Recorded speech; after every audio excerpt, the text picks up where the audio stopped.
પણ સોના ઘરેણા વિશે 1000 વસ્તુ તમે જાણો અને આ સોનું એ ના જાણતા હો તો પેલા જ્ઞાન બધું એકલા વગરના મીડાયું થઈ જાય. આમ જગતના લોકો બધા પેલા વિશેષ જ્ઞાનની પાછળ પડ્યા છે. પણ સામાન્ય જ્ઞાન અર્થાત જે તત્વજ્ઞાન છે એ તત્વજ્ઞાન પ્રાપ્ત ન થાય તો ગમે તેટલી આપણામાં વિદ્વત્તા હોય તો પણ એ વિદ્વત્તા આપણે જીવનને સાર્થક નથી બનાવતી. એટલે ભગવાન કહે છે કે જે જ્ઞાત્વા નહીં ભૂયો જ્ઞાતવ્યમ અવશિષ્યતે. જે જ્ઞાન પ્રાપ્ત કર્યા પછી જીવનમાં કંઈક જાણવાનું બાકી નથી. આ જ્ઞાન એ પરમ પુરુષાર્થનું સાધન છે. આમ પરમ પુરુષાર્થ સિદ્ધ થાય, જીવનમાં પૂર્ણ કૃતકૃત્યતા કે પરિતૃપ્તિ પ્રાપ્ત થયા પછી જાણ્યા વગર આપણે રહી તો ના જ જઈએ. અત્યારે શું થાય છે, આપણે કઈ ન જાણવું રહી ગયું એમ લાગે. શું કહ્યું ત્યાં આગળ, ત્યાં શું બન્યું, પેલામાં શું થયું, આપણે ઉત્કંઠા કેટલી છે, કેમ મને કહું રહી ગયો,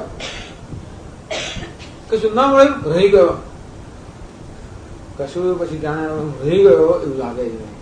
રહી કેમ ગયું છું, કારણ કે અતૃપ્ત છું. અને મને એમ લાગે છે કે પેલું જાણી લઈશ તો હું તૃપ્ત થઈ જઈશ, પેલું મેળવી લઈશ તો તૃપ્ત થઈ જઈશ. પરંતુ આ જાણવું અને બનવું અને મેળવવું બધું એકમાં જ આવી રહ્યું. જે જાણવાથી બધું જ પ્રાપ્ત પણ થઈ જાય. આપણે જીવનમાં જાણવાનો પ્રયત્ન કરતા હોઈએ છીએ, જીવન પ્રાપ્ત કરવાનો પ્રયત્ન કરતા હોઈએ છીએ, જીવન બનવાનો પ્રયત્ન કરતા હોઈએ છીએ. છીએ એના કરતા મોટા બનીએ, મહાન બનીએ, છીએ એના કરતા વધારે બધું મેળવી લઈએ, જાણીએ છીએ કરતા વધારે જાણીએ. આમ જ્ઞાનનો સંચય કરીએ છીએ, આપણા પરિજ્ઞાનો સંચય કરીએ છીએ અને પોતાની જાતને મહાન બનાવવાનો પ્રયત્ન કરીએ, અહંકારનો પણ સંચય કરીએ છીએ. આવો સતત પ્રયત્ન ચાલી રહ્યો છે. આ જ્ઞાન એવું છે જેનાથી બધી બનવાની પણ પરાકાષ્ઠા આવી ગઈ, જાણવાની પણ પરાકાષ્ઠા આવી ગઈ અને મેળવવાની પણ પરાકાષ્ઠા આવી ગઈ. જે કંઈ મેળવવા ઈચ્છે છે એ મળી પણ ગયું, જે બનવા ઈચ્છે છે બની પણ ગયા, જે જાણવા ઈચ્છે છે એ જણાવી પણ ગયું. એવું કેમ છે, કારણ કે જે મેળવવા ઈચ્છે છે એ આત્મ સ્વરૂપ છે, જે બનવા ઈચ્છે છે એ તો હું છું જ. અને મારી અને મારા ધ્યેયની વચ્ચેનું અંતર અજ્ઞાનને જ કારણે હોવાના કારણે અજ્ઞાન ઉભી જયારે અંતર કે આવરણ દૂર થાય તો હું જે જીવન સિદ્ધ કરવા ઈચ્છું છું એ સિદ્ધ થઈ જાય. એ દ્રષ્ટિએ ભગવાન કહે છે કે ન અવશિષ્ય તે કશું જાણવાનું બાકી રહેતું. શંકરાચાર્ય કહે છે મત તત્વજ્ઞ સહ સર્વજ્ઞ ભવતિ ઇત્યર્થ. અર્થાત જેને મારા તત્વનું જ્ઞાન છે એ સર્વજ્ઞ બની ગયો. પછી બધા મને ઓળખી પાડે. જેમ સોનાને એકવાર જાણ્યું પછી જ્ઞાન પણ અલંકાર તો ઓળખી પડે ને આપણે. આ તો જાણું છું, આ જાણું તરત આપણને લાગે આ મને ખબર છે, આ મને ખબર છે, કારણ કે એનું મૂળ તત્વ પણ ઓળખી પાડી. એકવાર ભગવાનને જાણ્યો બરોબર એ જણાવે છે એમ જાણીએ તો આ 6 અધ્યાય એટલા માટે અગત્યના છે કે આપણે બધા ભગવાનને આપણે રીતે જાણીએ છીએ એટલે બધા ઓળખી શકતા નથી. પણ જે ભગવાન પોતે નિરૂપણ કરવાના છે એ તો આપણે જયારે જાણીએ ત્યારે બધા બધી જગ્યા પછી આપણે ઓળખી જઈએ તો આ તો હું જાણું છું, આ જાણું છું, બધું જ જાણી જાય. સર્વજ્ઞ ભવતી અંતેથી આપણે જોઈએ કે એ જ સર્વમાં અભિવ્યક્ત છે, અન્ય કઈ છે જ નહીં એવું જ્ઞાન એનો અર્થ કે સર્વજ્ઞ. એટલે વિદ્વાન કે જ્ઞાની પુરુષને સર્વજ્ઞ કહે છે. એ સર્વજ્ઞ નો અર્થ એ કે સર્વને એ જાણે છે. કઈ રીતે જાણે છે? સર્વનું તત્વ જાણે છે. જેમાં એક સત્ય છે, બીજું મિથ્યા છે. મિથ્યાના જ્ઞાન તો કઈ અંત જ નથી, પણ અધિષ્ઠાન સત્ય છે એનું જ્ઞાન પ્રાપ્ત કર્યા પછી મિથ્યા તો અધ્યારોપિત હોવાના કારણે નામરૂપ તો વેશ છે. વેશ ન જાણતો પણ નામરૂપનો પહેરનાર જે છે એ જ્ઞાન પ્રાપ્ત થયું તો એને સર્વજ્ઞ કહેવામાં આવે છે. અને તેથી ઔપચારિક રીતે કે ગૌણ રીતે જ્ઞાની પુરુષે પણ સર્વજ્ઞ કહે છે. સર્વને જાણે છે, અર્થાત સર્વનું જે તત્વ છે એ તત્વનું જ્ઞાતા છે.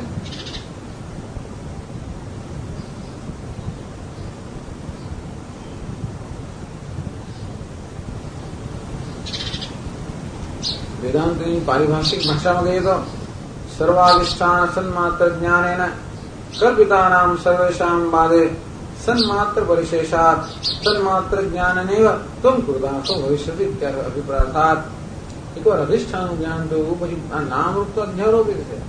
અંતે એ અધ્યારોપ પછી એ વસ્તુ અત્યારે શું છે કે નામરૂપને કારણે આપણે એને નામરૂપને સત્યતા આપવા હોવાને કારણે એટલે ઈશ્વર આપણે જોઈ શકતા નથી. ઈશ્વર આ જગતનું સર્જન કર્યું પોતે છુપાઈ ગયું એવું લાગે છે, કઈ નહીં છુપાય. પણ આ નામ રૂપમાં સત્ય બુદ્ધિ હોવાને કારણે આપણે ઈશ્વરને જોઈ શકતા નથી. નામરૂપ સત્ય નથી, અર્થાત મિથ્યા છે. એ પ્રકારની સત્યતાનો બહાર થયો અને પછી નામ રૂપમાં ઈશ્વરને આપણે જોઈ શકીએ.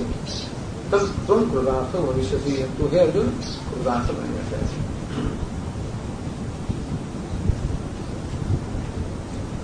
પછી આગળ છે હા, એક વાક્ય રહ્યું. એટલે આ શ્લોકનું ફલિતમ, આ શ્લોક શા હેતુ ભગવાન કહે છે. આગળ કહે છે ભાષ્યમાં છેલ્લું વાક્ય, અતઃ વિશિષ્ટ ફલત્વાત્ દુર્લભમ જ્ઞાનમ. જ્ઞાન દુર્લભ છે. કેમ દુર્લભ છે? વિશિષ્ટ ફલત્વાત્. આ જ્ઞાનનું ફળ તો વિશિષ્ટ. વિશિષ્ટ એટલે એક આ જ્ઞાન પ્રાપ્ત કર્યા પછી તારો જેનો પુરુષાર્થ સિદ્ધ થાય, કઈ જાણવાનું બાકી ન રહે, કઈ કરવાનું બાકી ન રહે, કઈ બનવાનું બાકી ન રહે, એટલે તો કૃતાર્થ બની જાય. આવું મહાન વિશેષ જ્ઞાન ફળ હોવાને કારણે આ જ્ઞાન દુર્લભ છે. ભગવાન કહે છે આ જ્ઞાન સરળ નથી, સુલભ નથી, દુર્લભ છે. કેમ દુર્લભ છે? આગળ કહે છે ત્રીજા શ્લોકમાં ભગવાન આ જ્ઞાનની દુર્લભતા બતાવે છે. તો એમણે કહે છે કે અતિ દુર્લભ છે એક મત અનુગ્રહેણ મહાફલમ જ્ઞાનમ. એ કહે છે ભગવાન એમ પણ કહી રહ્યા છે કે મારા અનુગ્રહ વગર આ જ્ઞાન દુર્લભ હોવાને કારણે મારા અનુગ્રહ વગર કે મારી કૃપા વગર ન પ્રાપ્ત થાય. તો શ્રીધર સ્વામી કે મત ભક્તિ વિનાદુ તજ્ઞાન દુર્લભમ, કે આ દુર્લભ જ્ઞાન મારી ભક્તિ વગર પ્રાપ્ત ન થાય. કોઈ કહે છે કે આ દુર્લભ જ્ઞાન મારા અનુગ્રહ વગર પ્રાપ્ત ન થાય, કોઈ કે આ દુર્લભ જ્ઞાન મારી ભક્તિ વગર પ્રાપ્ત થાય. બંને એક જ છે. ભગવાનની ભક્તિ જેનો અનુગ્રહ પ્રાપ્ત થાય, પણ આ બીજું શક્ય છે. એનો વિષય ભક્તિ હોવાને કારણે દુર્લભતા એ રીતે કે ભગવાનની ભક્તિ હોય તો દુર્લભ વસ્તુ સુલભ બની જાય.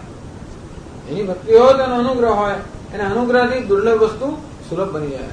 એ ન હોય તો અત્યંત દુર્લભ છે.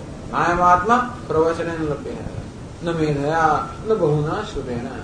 ખૂબ બધું સાધન કરતા હોય, પ્રવચન પણ હોય, મેધા પણ હોય, શ્રવણ પણ હોય, ગમે વૈશ્ય ગુણ તે લભ્ય.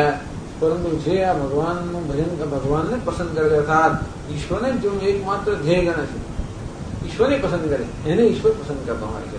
એટલે ઈશ્વરનો અનુગ્રહ અત્યંત આવશ્યક ન હોય કે મનુષ્યના જ્ઞાન પ્રાપ્ત થશે. પરંતુ એમ કરીને ભગવાન જ્ઞાનની દુર્લભતા એમ કરીને પણ જ્ઞાનની સ્તુતિ કરે.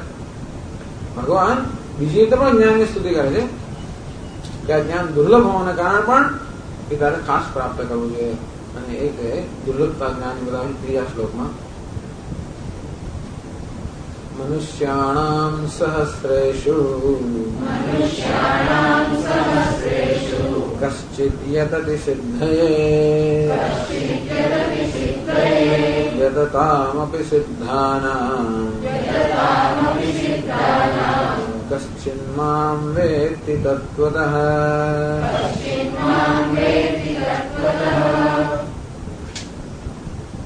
મનુષ્યાણામ સહસ્રેષુ, સહસ્ર એટલે હજાર, હજારોમાં કોઈ એક મનુષ્ય, હજારો મનુષ્યમાં કશ્ચિત યતતિ સિદ્ધયે, કોઈ દુર્લભ મનુષ્ય હોય છે જે આ જ્ઞાનની સિદ્ધિ માટેનો પ્રયત્ન કરતા હોય. યતતામ સિદ્ધાનામ, અને એ જ્ઞાન સિદ્ધ કરવાનો પ્રયત્ન કરી રહેલા એવા હજારોમાં કશ્ચિન મામ વેત્તિ તત્વતઃ, કોક જ એવો વિરલા હોય છે, વિરલ હોય છે જે મને તત્વતઃ અર્થાત યથાર્થ રીતે જાણતો હોય. એમ કરીને ભગવાન જ્ઞાનની દુર્લભતા બતાવે છે, સમજાવે છે ભાષ્યમાં. મનુષ્યાણામ મધ્યે સહસ્રેષુ અનેકેષુ કશ્ચિદ યદતે પ્રયત્નં કરોતિ સિદ્ધયે સિદ્ધ્યર્થં તેષાં યતતામપિ સિદ્ધાનાં સિદ્ધાઃ એવ હિતે ये मोक्षाय यतन्ते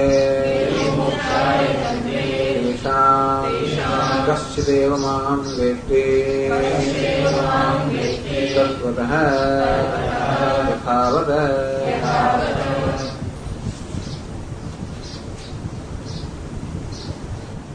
मनुष्याणां मध्ये सहस्रेषु अनेकेषु शतम सहस्रम लक्षम च સર્વમ અક્ષયવાચકમ.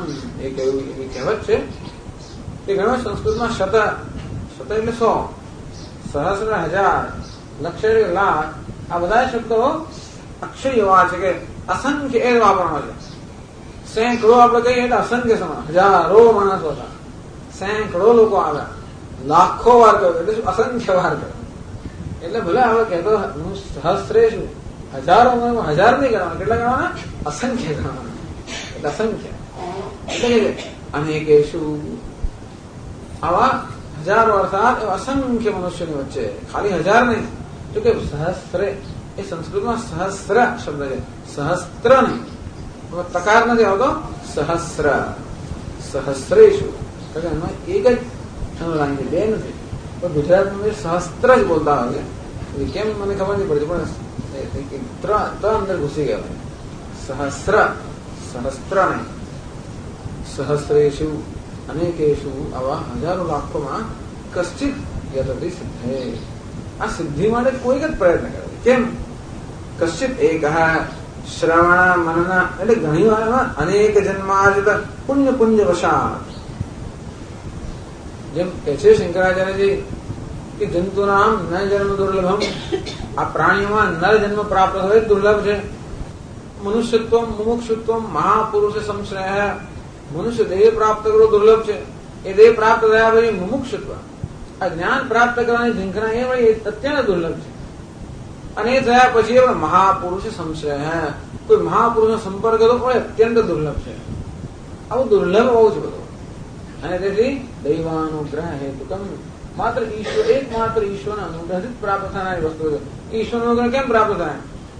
અનેક જન્માર્જિત પુણ્ય પુંજ વશાત, અનેક જન્મની અંદર અનેક બધા પુણ્ય કર્મ કર્યા હોય, એ બધા પુણ્ય કર્મના પરિપાક રૂપે આપણા મનુષ્ય જન્મ મળે. એમાં વધારે પુણ્ય કર્યા હોય તો આપણામાં જ્ઞાનની ઈચ્છા જન્મે, એથી વધારે પુણ્ય કર્યા હોય તો આપણને મહાપુરુષનો સંપર્ક થાય, અને એથી વધારે પુણ્ય કર્યા હોય તો શ્રવણ કરીએ, એથી વધારે પુણ્ય કર્યા હોય તો જ્ઞાન થાય. એમ કરીને પુણ્યની માત્રા વધતી જ જાય છે. કશ્ચિત, આ બધા જંતુઓ તો કેટલા અસંખ્ય કરોડો અબજો મનુષ્યનો તો હિસાબ જ નથી જગતની અંદર, એટલા જંતુઓ છે બધા. એમાં મનુષ્યો જે એ જ બહુ ઓછી સંખ્યામાં છે. આપણે ભલે કે 5 અબજ મનુષ્યો થયા, તોય પણ આ કીડી મૂંગવાના બધા સરખામણીમાં જોવા જઈએ તો 5 અબજ તો બહુ નાની સંખ્યા છે. એવા 5 અબજોમાંથી કેટલા લોકો શાસ્ત્રનું શ્રવણ કરવા કે એવા આખી દુનિયામાં, ચલો વેદાંતની આપણે વાત નથી કરતા, દુનિયાભરમાં તમે ગણો તો મુઠ્ઠીભર માણસો, કેટલા બધા માણસો, 5000 માણસો પ્રવચનમાં પડે. અમદાવાદમાં 35 લાખ માણસ, 5000 આવે તો શું? ધારો કે તોય આપણને સંતોષ થાય, થવો જોઈએ. અને છતાં 1 લાખ માણસ આવે તોય શું? ગુજરાતની અંદર માણસ કેટલા? 2 કરોડ માણસ હોય, 2.5 કરોડ. એમાં કેટલા ટકા થાય? એમાં આવીને કેટલા લોકો જાગતા હતા એ બાજુ પ્રશ્ન પૂછવાનો, જાગતા કેટલા સાંભળતા હતા હોય બીજો પ્રશ્ન પૂછવાનો, સાંભળતા કેટલા સમજાય હોય ત્રીજો, એમાં તો કંઈક લઈને કેટલા ખંખેર્યા વગર એ વળી ચોથો, એમ કરી. એટલે ચાલો એની વાત નથી, પણ કહેવાનો ભાવ એ છે કે આ વસ્તુ અત્યંત દુર્લભ છે. કારણ કે એને આ નાયમાત્મા નહીં, એટલે આ શ્રવણાયા બી બહુભેરીઓને લભ્ય કે શ્રવણ કરવા માટે જ આ આત્મા મોટાભાગના મનુષ્યને ઉપલબ્ધ નથી. એમાં રુચિ કોને જન્મે નહીં? આવું શ્રવણ કરવાની કોની ઈચ્છા થાય? માથા કૂટ છે, ઉપરથી જાય સાઈડમાંથી જાય, ના કરતા ઊંઘ આવે, આપણને ઝુકા આવે. એટલા માટે આવું શ્રવણ કરવામાં રુચિ કોને? બહુ જૂજ લોકો. શ્રવણાયા બી બહુભેરીઓને લભ્ય. કારણ કે આનું શ્રવણ એક તો આપણે સૂક્ષ્મ હોવાના કારણે સમજ ના પડે, અને એનું કઈ અર્થ જીવનમાં ના દેખાય ને. હવે આનાથી શું થશે કે નોકરી વોકરી મળવાની છે? આ ગીતાનો અભ્યાસ કરો થશે શું? મને પ્રમોશન મળશે, એવી મારી દીકરીને લગ્ન થશે, એવું કઈ કામ તો થતું નથી. ઉલટું એ થતું હોય તો જતું રહે. કારણ કે આમાં માણસ રસોકો જોવાય, એટલે એમાં જે થોડી ઘણી બુદ્ધિ ચાલતી હોય પણ ના ચાલે પછી. એટલે કોઈ પ્રકારનો વ્યવહારિક લાભ થતો નથી. એટલે કોઈ રુચિ હંમેશા માણસો મન ગણતરી વાત છે, ગણતરી કરે કે આમ કરવાથી મને મળશે શું? હું આટલી બસના પૈસા કરશું, આટલા કલાક ખરું, આ બધું કરું, એ બધું મને પ્રાપ્ત શું થવાનું? અંતેથી મોટા ભાગના લોકોને આમાં કોઈ પ્રકારનો લાભ દેખાતો જ નથી. એટલે કશ્ચિત મનુષ્યાણામ સહસ્રેષુ અનેકેષુ, અસંખ્ય મનુષ્યોની અંદર પણ કશ્ચિત કોઈ એવો પ્રયત્ન કરતો નથી. વિવેકાદિ સાધનો યતતે યત્નમ શ્રવણાદિ રૂપમ કરોતિ. યત્ન કોને કહેવાય? જ્ઞાન મળે અત્યારે શ્રવણ મનન નિધ્યાસનમ, આવું આ પ્રકાર. એટલે કે અનેક જન્મ કૃત સુકૃત સમાસાદિત નિત્યાનિત્ય વસ્તુ વિવેક સન યતતે. યત્ન કરવો અર્થાત આત્માનાત્મ વિવેક, શાસ્ત્રનું શ્રવણ મનન, આ પ્રકારનું યત્ન એટલે બહુ ઉચ્ચ કક્ષાનો યત્ન છે. જયારે માણસ વિવેક બુદ્ધિ હોય ત્યારે, એના અંતઃકરણમાં શુદ્ધિ હોય ત્યારે આપણામાં રુચિ જન્મે. અને ભગવાન અનેક પ્રકારની કૃપા હોય તો વિઘ્નો ના આવે, તો આપણે આ શાસ્ત્રનું શ્રવણ કરી શકીએ. એટલે ભગવાન કહે છે કે આ પ્રકારના જ્ઞાન માટેનો પ્રયત્ન, સિદ્ધિ માટે પ્રયત્ન કરો. યતતિ સિદ્ધે, સિદ્ધ એટલે કે સિદ્ધ્યર્થમ, ટૂંકમાં મોક્ષ માટે પ્રયત્ન કરનાર જ બહુ છે. મોક્ષની જ કિંમત ક્યાં છે? મોક્ષની કિંમત હોય તો જ્ઞાનની કિંમત નથી. મોટાભાગના મુમુક્ષુઓ એ વળી જાત જાતના પ્રયત્નો બીજા કરતા હોય છે. કંઈક અનુભવ પ્રાપ્ત કરવાના, કંઈક બધા જાત જાતના ધ્યાન કરતા હોય, જાત જાતની પ્રક્રિયાઓ કરતા હોય. સામે માણસ એમાં જ વધારે રસ હોય કે બધું કંઈક થાય, કંઈક અનુભવ થાય ને તો આપણને લાગે કે આપણે કર્યું આ તો કંઈ થતું જ નહીં સ્વામીજી, આટલા વર્ષો વેદાંત કંઈ થયું જ નહીં. એટલે કઈ તો ઝણઝણાથી થઈ, કશું નથી, નીચેથી ઉપર ના આવ્યું, કઈ થયું જ નહીં. એટલે આપણે એમ લાગે જયારે આપણે કઈ જીવન સિદ્ધ કર્યું, જયારે કશું થાય, એટલે કશાક વર્ણનાત્મક કઈ વસ્તુ થાય કે આપણે જેને આપણે ઇન્દ્રિયોથી જોઈ શકીએ કે અનુભવી શકીએ, એવું કઈ થાય તો આપણે લાગે કે આપણે કંઈક પ્રાપ્ત કર્યું.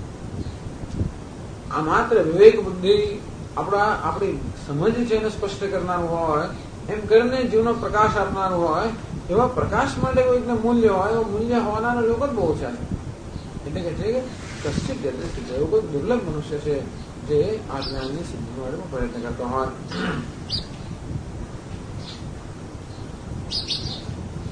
સત્વ શુદ્ધિ દ્વારા જ્ઞાનોત્પત્તિ, એના માટે બહુ પ્રયત્ન કરવો પડે. સત્વ શુદ્ધિ, અંતઃકરણ શુદ્ધિ, સમાધિ, સિદ્ધ સંપત્તિ, કર્મયોગ, સતત એટલે પછી સતત લાગેલા જ રહેવું જોઈએ. કોઈ વસ્તુ જીવનમાં આપણે સાધના કરવી હોય, તમે પૂરેપૂરા ન લાગ્યા હોય તો ભાઈ સતત પાર્ટ ટાઈમ સાધન જ ચાલતી, ફૂલ ટાઈમ છે. કોઈ વસ્તુ આપણે સિદ્ધ કરવી હોય તો જરા નાનો મોટો પ્રયત્ન ના ચાલે, પૂરેપૂરો પ્રયત્ન જોઈએ. કઈ પણ વિષય, સંસ્કૃત શીખવું હોય તો પણ, સંગીત શીખવું હોય તો કઈ પણ શીખવું હોય, કે તમારે ખેલાડી બનવું હોય, રમત ગમે એમ કઈ કરી બતાવવું હોય તો આખા પૂરેપૂરું આપણે પોતાની જાતને રેડીએ તો થાય. આમ જે પોતાની જાતને રેડીને પ્રયત્ન કરવા ઈચ્છતા હોય એવા બહુ દુર્લભ લોકો હોય છે. યતતા વિશુદ્ધાનામ, ભગવાન કહે છે કે આવા યત્ન કરી રહેલા સિદ્ધ પુરુષો, સિદ્ધાહ એવ તે યે મોક્ષા યતંતે, આ મોક્ષ માટે યત્ન કરનારા મનુષ્યને ભગવાન સિદ્ધ કહે છે. સિદ્ધ થયો નથી, ભવિષ્ય કૃત્યા, કારણ કે મોક્ષ માટે પ્રયત્ન કરે છે. આજે આવતીકાલે સિદ્ધ થવાનો જ છે. છઠ્ઠામાં ભગવાન બોલે જ કહ્યું કે નહીં કલ્યાણ કૃત કશ્ચિત દુર્ગતિમ તાદ ગચ્છતિ. તેથી જે કંઈ પણ કલ્યાણ પ્રાપ્ત કર્યું શાસ્ત્રનું શ્રવણ કરવાના કારણે, શ્રદ્ધા ભક્તિ વિજયની સંપત્તિ પ્રાપ્ત કરી હોય, એ કંઈક સંપત્તિ પ્રાપ્ત કરી હોય તો પણ ક્યારેય વ્યર્થ જવાની નથી. એમાં જો ઉત્તરોત્તર વૃદ્ધિ થવાની હોવાના કારણે જે આને સિદ્ધિ માટે પ્રયત્ન કરે છે એ પણ આજે તો આવતીકાલે જરૂર સિદ્ધ થવાનો જ છે. એટલે એ ભવિષ્યની એ ઘટનાને ધ્યાનમાં રાખીને ભગવાન અત્યાર સિદ્ધ કહે છે. યતતામપી સિદ્ધાનામ, આમ પૂરેપૂરો પ્રયત્ન કરેલા આવા જે સિદ્ધ પુરુષો, સિદ્ધ મનુષ્ય છે. કશ્ચિન મામ વેત્તિ તત્વતઃ, એમનો કોઈક જેવો હોય મામ તત્વતઃ વેત્તિ. શ્રવણ મનન નિધ્યાસન પરિપાકાંતે મામ ઈશ્વરમ વેત્તિ સાક્ષાત કરોતિ. આમ શ્રવણ મનન નિધ્યાસન આ બધા પ્રયત્નના પરિપાકન અંતે એ મને જાણે છે. તત્વતઃ અર્થાત યથાર્થ રીતે જાણે છે. યથાર્થ રીતે જાણવું એટલે શું? પ્રત્યેક અભેદેન તત્વમસી ઇત્યાદિ. તો શાસ્ત્રના નિરૂપણ તત્વમસી એમ એ બ્રહ્મ જે ઈશ્વર તું જે છે, આમ ઈશ્વરનો અભેદતયા સાક્ષાત્કાર કરવાનું નામ છે તત્વતઃ વ્યક્તિ. ભગવાન કે છે મને જાણે તો પણ ઘણા લોકો મને અન્ય રીતે જાણતા હોય છે. અન્ય સૌ અન્યોહમિતિ. ઘણા લોકોને ભગવાનનો સાક્ષાત્કાર થાય તો પણ ઈશ્વર ભિન્ન છે અને હું ભિન્ન છું એ પ્રકારનું જ્ઞાન હોય છે. આ કેવું છે? અભેદેન સાક્ષાત કરોતિ. આ ઈશ્વર એનો આત્મા જ છે, ઈશ્વરને હું કોઈ તફાવત નથી. આ અભેદતા જ્ઞાન પ્રાપ્ત કરવું એ ભાઈ એકદમ દુર્લભ મનુષ્ય છે. સાધન અનુષ્ઠાયુષો અભિમધ્યે ફલભાગી પરમ દુર્લભ હતી.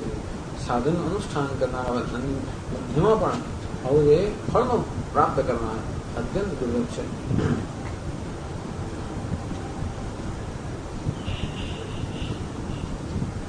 કેમ વક્તવ્યમ અસ્ય જ્ઞાનસ્ય મહાત્મ્ય અભિપ્રાય છે. આવું આ મહાન જ્ઞાન, આ મહાજ્ઞાનની મહત્તાની શું વાત કરે અર્જુન? આ જ્ઞાન કેવું મહાન છે. જે જ્ઞાન પ્રાપ્ત કર્યા પછી કંઈ પ્રાપ્ત કરવાનું રહેતું નથી. અને જે જ્ઞાન પ્રાપ્ત કરવું અત્યંત દુર્લભ છે. જ્યાં સુધી મારી ભક્તિ ના હોય મારો અનુગ્રહ ન હોય અને મનુષ્યનો પૂરેપૂરો પ્રયત્ન ના હોય ત્યાં સુધી જ્ઞાન પ્રાપ્ત થતું નથી.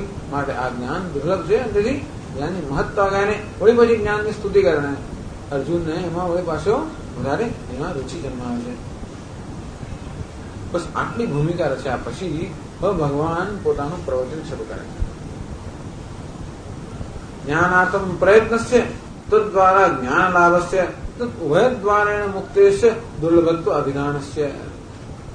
ભગવાને શું કહ્યું કે જ્ઞાન વાળાનો પ્રયત્ન જ દુર્લભ છે. પ્રયત્ન કર્યા છતાં પણ જ્ઞાન પ્રાપ્ત કરવું પણ દુર્લભ છે.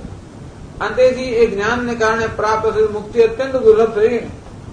એમ દુર્લભ કેમ કેમ કહે છે? આપણે નાસીપાસ કરવા માટે, આપણે નિરાશ કરવા નહીં કહેતા, એની મહત્તા ગાવા માટે કહે જો અર્જુન આ હજાર લાખોમાં એક તું છે એમ કે ખરેખર તો અર્જુનની પ્રશંસા કરે, અર્જુનને પ્રોત્સાહિત કરે છે. જયારે જયારે પણ આવી જ્ઞાનની દુર્લભતા વચન આવે શાસ્ત્રમાં ત્યારે નિરુત્સાહિત કરવા મળે નહીં પરંતુ પ્રોત્સાહિત કરવા મળે. તો જેના કહેવાય રહ્યો છે તો શ્રવણ કરે જ છે ને. જેના કહેવાય રહ્યું છે એ તો પેલા દુર્લભ લોકોમાં સંખ્યોમાં એક જ હોવા છતાં એ જ છે માટે શ્રવણ કરી રહ્યા છે. તેથી શ્રોતાઓને ખરેખર પ્રોત્સાહિત કરવા માટે જ્ઞાનની અને મુક્તિની દુર્લભતાની ભગવાને વાત કરી. અને હવે એટલે કહેશે આગળ શ્રોતારમ પ્રરોચનેન અભિમુખીકૃત્ય આહ. શ્રોતારમ પ્રરોચનેન આ પ્રકારે એનામાં રુચિ જન્માવીને પ્રોત્સાહિત કરીને અભિમુખીકૃત્ય ભગવાને ખાતરી છે કે હવે બરાબર સાવધાન થયો. અર્થાત હવે આ જ્ઞાન વડે તત્પર અભિમુખ બનો. જ્ઞાન પ્રત્યે હવે એનું ધ્યાન પૂરેપૂરું કેન્દ્રિત થયું અને ત્યાં રુચિ ઉત્પન્ન કરીને એના માટેનો ઉત્સાહ કે પ્રોત્સાહન જન્માવીને હવે ભગવાન આગળ કહેવાનું છે કહે છે જ્યાં સુધી શ્રોતાનું ધ્યાન આપણા તરફ કેન્દ્રિત ન થયું ત્યાં કહેવાનું પડતું નથી. અને શ્રોતા ત્યાં સુધી ત્યારે ધ્યાન આપે જયારે શ્રોતાને એમાં મહત્વ બુદ્ધિ હોય ત્યારે. આ કેલ્શિયમ કે સાંભળવા યોગ્ય હોય તો જ લોકો સાંભળવાનો પ્રયત્ન કરે. મહત્વ બુદ્ધિ ના હોય તો આપણે કશી વસ્તુનો સ્વીકાર ન જ કરીએ. અને જે જ્ઞાનમાં મહત્વ ઉત્પન્ન કરવા માટે આ જ્ઞાનની સ્તુતિ કરી. અર્જુન લાગે હા તો બહુ મહાન વસ્તુ છે કે નવો વિષય છે ને. 6 અધ્યાયની અંદર ભગવાને કર્મનો અને આત્મતત્વનો એક વિષય સમાપ્ત કર્યો અને હવે આ 7 થી 12 અધ્યાયની અંદર ભક્તિનો અને ભગવત તત્વનો વિષય આવતો હોવાને કારણે વિષયાંતર થયું કહેવાય. આમ એક મુખ્ય વિષયનું જાણવું છે છતાં પણ વિષયાંતર થયું એટલે અર્જુનને કહો જાણી લીધું બધું સારું કે આગળ જવાની જરૂર નથી એમ માને. એટલે અર્જુનનું ધ્યાન પોતાના તરફ દોરવા માટે એનું ધ્યાનમાં એકાગ્ર થાય માટે એના મહત્વ બુદ્ધિ જન્માવે છે. મહત્વ બુદ્ધિ જન્માવા માટે આ જ્ઞાનની સ્તુતિ કરી. શ્રોતારામ પ્રરોચનેન અભિમુખીકૃત્યા. આમ શ્રોતામાં રુચિ જન્માવીને એને અભિમુખીકરણ કરીને એટલે આ જ્ઞાનમાં એને અભિમુખ કરીને હવે ભગવાન આગળ કહે છે 4થા શ્લોકની અંદર ટૂંકમાં દુર્લભત્વનું અભિરાન કરવાનું કારણ શું? દુર્લભ કરવાનું કારણ એ કે રુચિ જન્મે. રુચિ જતી રહેવું નહીં. ઘણા લોકો તો બહુ અઘરું છે મારે નથી કરવું એમ થઈ જાય. 2 પ્રકારના લોકો છે. અખંડાનંદજી મહારાજ કે 2 પ્રકારના માણસો. એકને બહુ અઘરું તો કે જવા દો થાય, બીજાને કે બહુ અઘરું તો કે મારે કરવું જ છે. એકને અઘરું છે તો કે તો હું ખાસ કરી છે જ, બીજાને કે અઘરું છે તો કે ભલે તારે નથી કરવું. હવે કયા પ્રકારનો શ્રોતા અર્જુન છે એને તમારી ઘણી વાર તમે ઉત્પન્ન અસર એક કરવા માંગતો હોય ને એટલી અસર ઉત્પન્ન થાય. બહુ દુર્લભ કરો એટલે બીજા કોઈ આવે જ નહીં કે આ તો આપણું કામ જ નથી, આ તો આપણું. એટલે અર્જુન એવું નથી. અર્જુનને ભગવાન કે દુર્લભ તો મારે ખાસ કરવું છે તો યોદ્ધો છે ને. એટલે અર્જુનને ઉદ્દેશને કહે છે અત્યંત દુર્લભ છે. અર્જુન કહે તો મારે ખાસ કરવું છે. બરોબર તત્પર થઈ ગયો. આમ હવે જાણવા તત્પર થયેલા અર્જુનને હવે ભગવાન 4થા શ્લોકથી જે પોતે વચન આપ્યું છે એ વચનના પાલન રૂપે હવે જ્ઞાન અને વિજ્ઞાન એનું નિરૂપણનો પ્રારંભ કરે છે.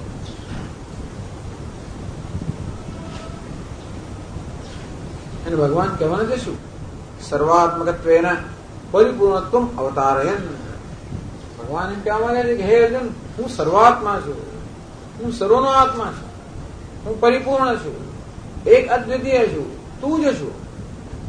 ભગવાન હવે કહેવાના છે શું કહેવાના છે કે હું જ છું, એટલે કે તું નથી. તું નથી એટલે શું?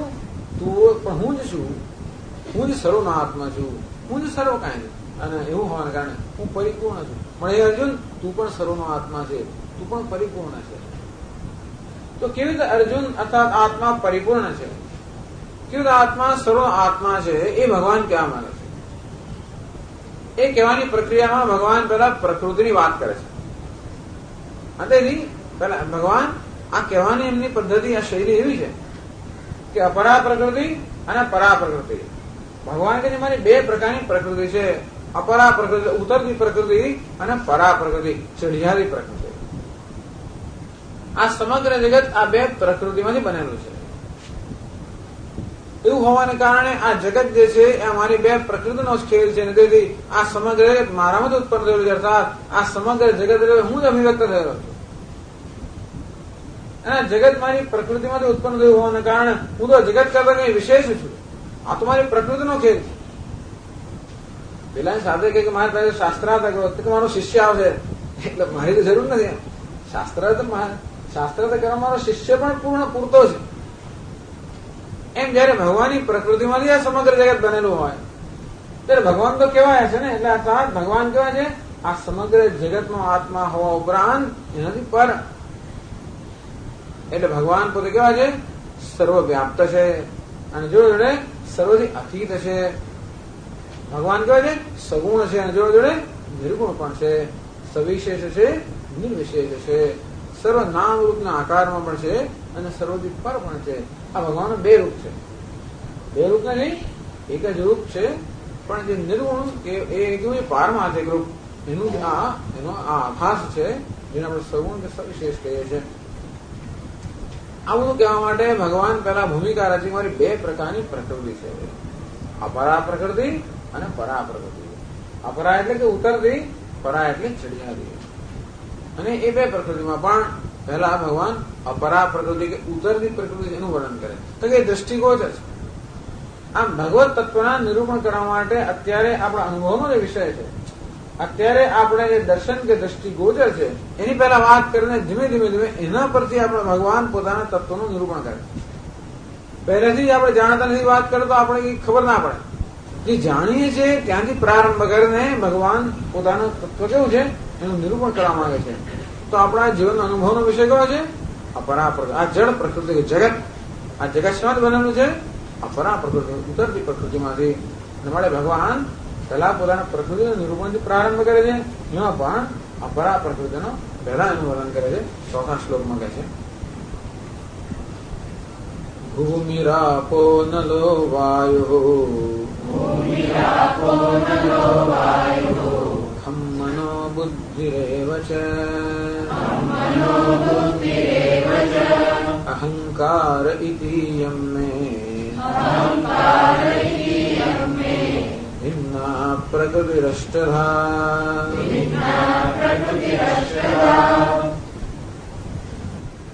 ભૂમિ આપઃ અનલઃ વાયુ ખમ મનઃ બુદ્ધિ એવ ચ અહંકાર ઇતિ ઇયમ મે ભિન્ના પ્રકૃતિ અષ્ટધા. ભગવાન આ રીતે મારી આ અષ્ટધા 8 રીતે વિભક્ત થયેલી મારી એક પ્રકૃતિ છે. પ્રકૃતિ કેવી એક જ, આ છતાં 8 રીતે વિભક્ત થયેલી અમારી પ્રકૃતિ છે. એ પ્રકૃતિના કયા 8 વિભાગ છે, પંચમહાભૂત, ભૂમિ એટલે કે પૃથ્વી, આપ એટલે કે જળ, અનલ એટલે કે અગ્નિ, વાયુ ખમ એટલે કે આકાશ. આમ પૃથ્વી, જળ, અગ્નિ, વાયુ અને આકાશ એ પંચમહાભૂત. મન અર્થાત આપણું મન, બુદ્ધિ અને અહંકાર એમ બનીને ભગવાન કહે છે ઇતિ આ પ્રકારે યમ મેં આ જે છે અર્થાત સર્વને જ્ઞાત છે. મેં અષ્ટધા પ્રકૃતિ ભિન્ના. આ રીતે મારી જે અપરા પ્રકૃતિ છે એ 8 રીતે વિભક્ત થઈને આ રીતે દૃષ્ટિગોચર છે.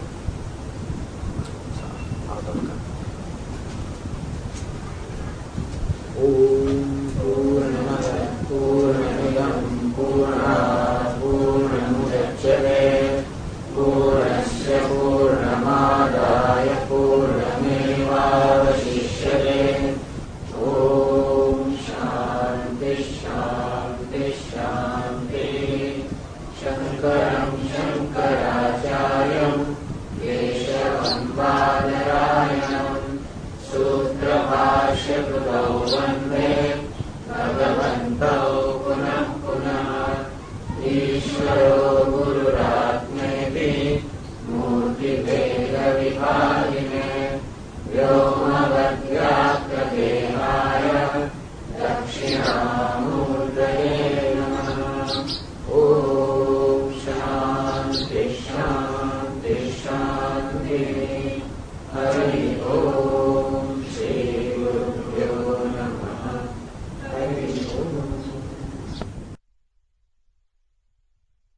ઓમ નારાયણઃ પરો વ્યક્તાત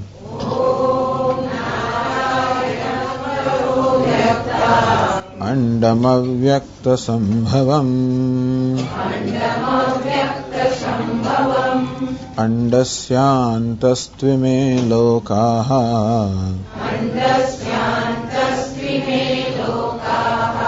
સપ્તદ્વીપા ચ મેદિની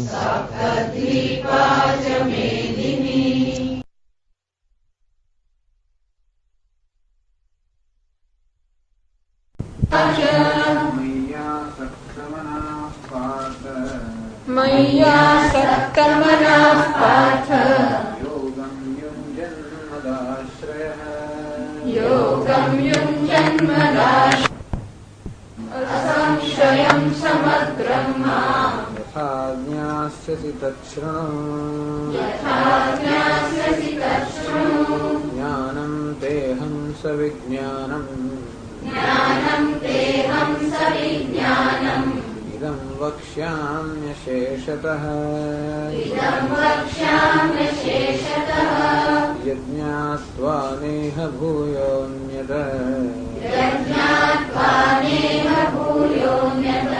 જ્ઞાતવ્યમવશિષ્યતે મનુષ્યાણાં સહસ્રેષુ કશ્ચિદ યતતિ સિદ્ધયે યતતામપિ સિદ્ધાનાં કશ્ચિન્માં વેત્તિ તત્વતઃ ભૂમિરાપો નલો વાયુઃ ખં મનો બુદ્ધિરેવ ચ અહંકાર ઇતિયં મે ભિન્ના પ્રકૃતિરષ્ટધા શ્રોતારમ પ્રવચનેન અભિમુખીકૃત્ય આહ ભૂમિહિતિ. આમ આગળના શ્લોકથી શ્રોતા એટલે કે અર્જુનને પ્રરોચનેન એમાં રુચિ ઉત્પન્ન કરીને અભિમુખીકૃત્ય એને પોતાના તરફ એનું ધ્યાન દોરીને આહા હવે ભગવાને આ પોતાના પ્રવચનનો પ્રારંભ કરે છે. ખરેખર આગળ શું કહ્યું કે મનુષ્યાણામ સહસ્રેષુ કશ્ચિદ યતતિ સિદ્ધયે, સેંકડો હજારોમાં કોઈ જ એવો હોય જે આ સિદ્ધિ માટે જ્ઞાન વડે પ્રયત્ન પણ કરતો હોય. એટલે કે આ જ્ઞાનનો પ્રયત્ન જ બહુ દુર્લભ છે. યતતામ સિદ્ધાનામ કશ્ચિન મામ વેત્તિ તત્વતઃ, અને એવા પ્રયત્નશીલ સાધકોમાં પણ કોઈ જ એવો હોય જે ખરેખર મને તત્વતઃ યથાર્થ રીતે મારું જ્ઞાન પ્રાપ્ત કરી શકે. એમ જ્ઞાનનો પ્રયત્ન પણ અત્યંત દુર્લભ છે અને પ્રયત્ન કરનારામાં જ્ઞાન પ્રાપ્તિ પણ અત્યંત દુર્લભ છે. એ બંનેની દુર્લભતાનો હેતુ શું હતો? શ્રોતૃ પ્રવચનમ ફલમ. એ દુર્લભ કહીને શ્રોતાને નિરાશ કરવાનો કે નાસીપાસ કરવાનો હેતુ નથી. ખરેખર શ્રોતાને ઉત્સાહિત કરવાનો પ્રયત્ન છે કે જેવું તું જે વસ્તુ સાંભળવાનો છે એવું દુર્લભ છે, તું આ શ્રવણ કરે છે માટે તું દુર્લભ છે. હજારો લાખોમાં એક છે અને તને જે કહેવામાં આવે છે એ જ્ઞાન કેવું દુર્લભ છે. અને માટે જેનું શ્રવણ કરે છે એ જ્ઞાન પણ દુર્લભ હોવાને કારણે તું એના માટે બરોબર સાવધાન બની જાય. એમ કરીને શ્રોતામાં રુચિ ઉત્પન્ન કરે છે, ઉત્સાહ ઉત્પન્ન કરે છે અને એનું ધ્યાન પોતાની તરફ કેન્દ્રિત કરે છે. અને હવે ભગવાન પ્રવચનમાં શું કહેવા માંગે છે? આત્મન સર્વાત્મકત્વેન પરિપૂર્ણત્વમ અવતારયન. ભગવાન કહેવા માંગે છે આત્મન સર્વાત્મકત્વેન. ભગવાન કહે છે કે હું વાસુદેવ કે પરમેશ્વર સર્વનો આત્મા છું. સર્વનો આત્મા એટલે હું સર્વવ્યાપી છું, હું જ સર્વ છું. પરિપૂર્ણત્વમ, ખરેખર કહેવાય હું પરિપૂર્ણ છું. પરિપૂર્ણ ત્યારે જ હોઈ શકે જયારે મારે અન્ય કશું જ ના હોય. પૂર્ણ એને જ કહેવાય જેમાંથી કોઈ વસ્તુ બાકી ના હોય. પૂર્ણ એને કહેવાય જે બધી વસ્તુનો સમાવેશ કરતો નામ પૂર્ણ. આ ભગવાન કહેવા માંગે છે હું પરિપૂર્ણ છું. તો ત્યારે કહી શકે જયારે એમ સમજાવે કે હું મારામાં બધાનો સમાવેશ થઈ જાય છે. તો ત્યારે થાય જયારે એમ કહે કે હું જ બધું છું, એટલે કે હું જ સર્વનો આત્મા છું, મારામાંથી જ સર્વ ઉત્પન્ન થયું છે અને હું જ આ સર્વ રીતે ઉત્પન્ન થયો છું. હું જ આ જગતનો અભિન્ન નિમિત્તો ઉપાદાન કારણ છું, અર્થાત સર્જન કરનાર પણ હું છું અને સર્જન પણ હું છું. મારે અન્ય કંઈ જ નથી. એવું ભગવાન જયારે ખરેખર એવું નિરૂપણ કરે ત્યારે ભગવાનના પરિપૂર્ણત્વનું નિરૂપણ થાય. અને એ ભગવાન એ ઈશ્વર સાથે જીવ અને ઈશ્વરમાં ઐક્ય હોવાને કારણે આ જીવ આત્મા પણ પરિપૂર્ણ જ છે. એમ ભગવાન પરિપૂર્ણ હોય તો આપણને શું? આપણને એમ કે ભગવાન તો આપ તો પરિપૂર્ણ છો, મને શું? કે નહીં હું નથી, એક જ હોવાને કારણે તું પણ પરિપૂર્ણ છે. એટલે ભગવાનની પરિપૂર્ણતાને જાણીએ એટલે આત્માની પરિપૂર્ણતાને પણ જણાય. એવું હોવાને કારણે ભગવાન આ રીતે નિરૂપણ કરે. તત્પદનું નિરૂપણ છે. ભગવાન પોતાની પરિપૂર્ણતાનું નિરૂપણ કરે છે. છેવટે કહે છે કે સર્વ ક્ષેત્રજ્ઞ ચાપમામ વિદ્ધિ સર્વ ક્ષેત્રેષુ ભારત. આ બધા ક્ષેત્રમાં બધી ઉપાધિમાં હું પરિપૂર્ણ પરમાત્મા જ ક્ષેત્રજ્ઞ છું, હું જ આત્મા છું. એમ તેના બંધનું ઐક્ય પણ ભગવાન પોતે પ્રતિપાદન કરે છે. તો આમ પોતાની પરિપૂર્ણતા બતાવવા માટે ભગવાને એવું આપણે બતાડવું પડે કે મારા સિવાય કશું છે નહીં. તો જગતમાં જળ છે અને ચેતન, આ બે વર્ગ આપણે દેખાય છે. જગતમાં જળ પદાર્થો છે અને ચેતન પદાર્થો છે. એ બધા હું જ છે ભગવાને સાબિત કરવું પડે, બતાવવું પડે. એટલે જળ અને ચેતન જગતમાં જે કંઈ છે એ માર્ગ અન્ય નથી, હું જ છું. એ કેમ બતાવું? ભગવાન પોતાની બે પ્રકારની પ્રકૃતિનું વર્ણન કરે છે. એક જડ પ્રકૃતિ અને એક ચેતન પ્રકૃતિ. આમ પ્રકૃતિ શબ્દ સામાન્ય રીતે ઉપાદાન કારણ માટે વપરાતો હોવાના કારણે પ્રકૃતિ શબ્દથી હંમેશા જળનું જ સૂચન થાય. પણ ભગવાન આ 7મા અધ્યાયની અંદર પ્રકૃતિ શબ્દને કોઈ વિલક્ષણ રીતે પણ વાપરે છે કે જે ચેતન વર્ગ છે એને પણ ભગવાન પોતાની પ્રકૃતિમાં જ એનો સમાવેશ કરે છે. પરંતુ ચેતન ભગવાનની પ્રકૃતિ છે, જડ પ્રકૃતિ કરતા વિલક્ષણ હોવાને કારણે ભગવાન પોતાની બે પ્રકારની પ્રકૃતિની વાત કરે છે. અપરા પ્રકૃતિ અને પરા પ્રકૃતિ. અપરા એટલે ઉતરતી નિકૃષ્ટ પ્રકૃતિ, પરા એટલે ચઢિયાતી ઉત્કૃષ્ટ પ્રકૃતિ. આમ ભગવાન આ જડ ચેતનાત્મક જે સમગ્ર જગત છે એ કેવી રીતે હું જ છું એ બતાવવા માટે કેવી રીતે આ સમગ્ર જગત અપરા અને પરા પ્રકૃતિ બેના ખેલમાંથી બનેલું છે. પુરુષ અને પ્રકૃતિ, પુરુષને પ્રકૃતિ કહે છે ભગવાન. આમ તો પુરુષ અને પ્રકૃતિ એના ખેલથી આ જગત બન્યું છે, આપણે જાણીએ છીએ. ભગવાન કહે છે જેને પુરુષ કહો એ પણ મારી પ્રકૃતિ જ છે અને પ્રકૃતિ કહો છો એ પણ પ્રકૃતિ છે. તો બે પ્રકારની પ્રકૃતિ હોવાના કારણે એકને અપરા પ્રકૃતિ કહે, બીજાને પરા પ્રકૃતિ કહે. તેથી ભગવાન પોતાની અપરા પ્રકૃતિ, કારણ કે આપણે દ્રષ્ટિકોણ છે જે આપણા પ્રત્યક્ષ અનુભવનો વિષય છે, એવી આ જડ જગત જેમાંથી બન્યું છે એવી અપરા પ્રકૃતિ છે. ભગવાન એનું પહેલા નિરૂપણ કરે છે આ 4થા શ્લોકમાં. ભૂમિરાપો નલો વાયુ ખમ મનો બુદ્ધિરેવ છે અહંકાર ઇતિયમ મે ભિન્ના પ્રકૃતિ અષ્ટથા. તો કહ્યું ભૂમિ, આપ, અનલ, વાયુ, ખમ એટલે પંચમહાભૂત, મન, બુદ્ધિ, અહંકાર એ આપણા 3 અંતઃકરણના વિકારો. એમ મળીને એ પ્રકારે ઇયમ મે ભિન્ના પ્રકૃતિ અષ્ટથા. આ પ્રકારે મારી 8 ભાગમાં વિભક્ત થયેલી મારી આ પ્રકૃતિ છે. ભાષ્યમાં સમજાવે છે.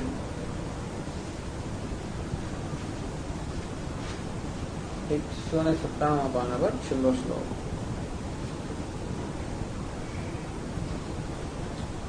ભૂમિ પૃથિવી તન્માત્રમુચ્યતે ન સ્થૂલા ભિન્ના પ્રકૃતિરષ્ટધા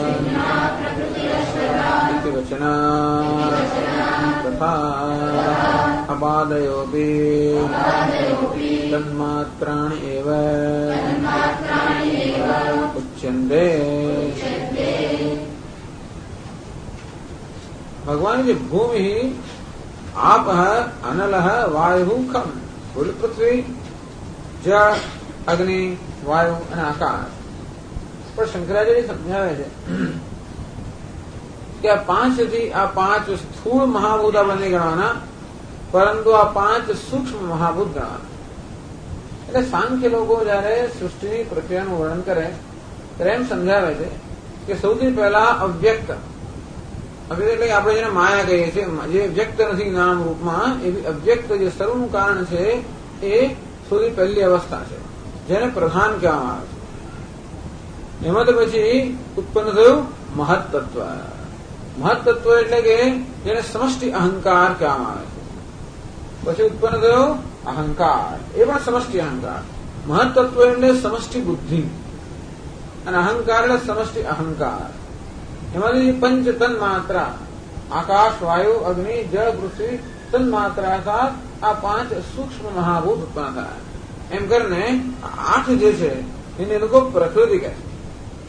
એમાંથી પછી 5 સ્થૂળ મહાભૂત, 5 જ્ઞાનેન્દ્રિય, 5 કર્મેન્દ્રિય અને 1 મન એમ બનીને 16 વિકૃતિ બની. એમ પ્રકૃતિ વિકૃતિ બનીને 24 તત્વો બને. આમ સાંખ્ય લોકો જગત 24 તત્વોનું બનેલું છે એ પ્રકારે નિરૂપણ કરે છે. એને ભિન્ન ભિન્ન નિરૂપણ કરી શકાય, પણ આ એક પદ્ધતિ છે જેનો અહીંયા સ્વીકાર કરવામાં આવે છે. ભગવાન જયારે કહે છે અષ્ટધા પ્રકૃતિ, એ 8 પ્રકારની પ્રકૃતિ, 8 વિભાગમાં વહેંચાયેલી પ્રકૃતિ. એટલે સાંખ્ય લોકો જે અષ્ટધા પ્રકૃતિ કહે છે એનો ભગવાન ઉલ્લેખ કર્યો એવું લાગે છે. અષ્ટવ પ્રકૃતય પંચતન માત્રા. તો આપણે તત્વબોધમાં જાણીએ બધા કે પહેલા જે ઉત્પત્તિ થાય એ પંચ તન માત્રા, સૂક્ષ્મ પંચમહાભૂત ઉત્પત્તિ થાય, જે આપણે ઇન્દ્રિય ગોચર ન હોય. એમાં સત્વ, રજસ, તમસ એવા પંચ સૂક્ષ્મ મહાભૂતના સત્વ અંશમાંથી આપણી 5 જ્ઞાનેન્દ્રિયો અને આપણું અંતઃકરણ બન્યા. એ પંચમહાભૂતના રજસ અંશમાંથી આપણી 5 કર્મેન્દ્રિયો અને પંચ પ્રાણ બન્યા. એ પંચમહાભૂતનો તમસ જે અંશ છે એ પરસ્પર પંચીકરણની પ્રક્રિયાથી ભેગું થાય. એમાંથી 5 સ્થૂળ મહાભૂત થયા. એમાંથી આપણું સ્થૂળ શરીર અને સમગ્ર જગત બન્યું. એટલે આપણામાં સત્વ એટલે કે જ્ઞાન, જ્ઞાનેન્દ્રિયો અને અંતઃકરણ. રજસ એટલે કે પ્રવૃત્તિ, આપણે કર્મેન્દ્રિયો અને પ્રાણ. અને તમસ એટલે કે જળ, આપણો સ્થૂળ દેહ, સત્વ, રજસ અને તમસ એની બનવી છે આપણે ઉપાધિ. અને જગતના બીજા બધા પદાર્થો પણ આ તમસમાંથી એટલે પંચમહાભૂત જે પંચીકૃત ભૂત છે એમ જ બન્યા છે. અને એટલા માટે અષ્ટધા પ્રકૃતિ જયારે ભગવાન કહે છે એટલે શંકરાચાર્ય સમજાવે છે કે સાંખ્ય શાસ્ત્રમાં જે 8 તત્વોનો ઉલ્લેખ છે, અવ્યક્ત, મહત, અહંકાર અને પંચતન માત્રા બની જે 8 થાય છે એનો જ ભગવાન અહીં 8માં ઉલ્લેખ કરે છે.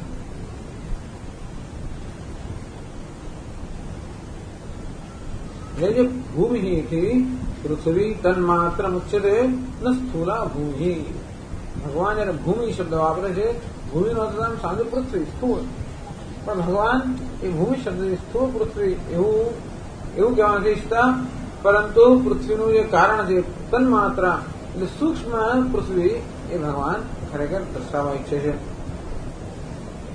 કેમ ભિન્ના પ્રકૃતિ અષ્ટધા ઇતિ વચના. કારણ કે ભગવાન કહે છે કે આ પ્રકારે મારી પ્રકૃતિ 8 ભાગમાં વહેંચાયેલી છે. 8 ભાગમાં પ્રકૃતિ આપણે સમજીએ તો પેલી 8 ભાગ થયા અવ્યક્ત, મહત્તત્વ, અહંકાર અને પંચતન માત્રાણી. એ પ્રકારે 8 ભાગમાં સાંખ્ય લોકો અષ્ટધા પ્રકૃતિનું વર્ણન કરવા હોવાના કારણે અહીં એક પ્રકારની અષ્ટધા પ્રકૃતિ આપણે સમજીએ તો આ પંચ મહાભૂત એટલે પંચ તન માત્રા ગણવાની, સ્થૂળ નહીં ગણવાના. એક કારણ છે ને બીજું કાર્ય છે. સ્થૂળ મહાભૂત છે એક કાર્ય છે અને સૂક્ષ્મ મહાભૂત છે એક કારણ છે. તો ઘણી વાર કારણ અને કાર્યનો એક જ શબ્દથી ઉલ્લેખ કરવામાં આવતો હોય છે. બધી જગ્યાએ આવું થાય છે. અને કારણ અને કાર્યનો એક જ શબ્દથી ઉલ્લેખ થાય. અને એટલા માટે ભલે ભૂમિ શબ્દથી સામાન્ય રીતે આપણે સ્થૂળ પૃથ્વી એમ સમજતા હોઈએ, પણ એ શબ્દથી કારણભૂત જે તન્માત્રા છે એનો ઉલ્લેખ થયો છે એમ સમજવાનું. તથા અવાદયો બી તન્માત્રાણી એવું ઉચ્યંતે. આપ એટલે કે જળ અને બીજા બધા જે 5 મહાભૂત આમ બધાનો ભગવાને નિર્દેશ કર્યો છે એ પણ પંચતન માત્રા છે એમાં સમજવાનું.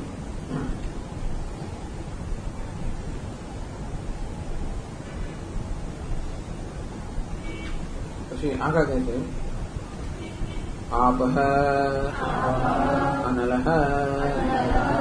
વાયુ ખમ મન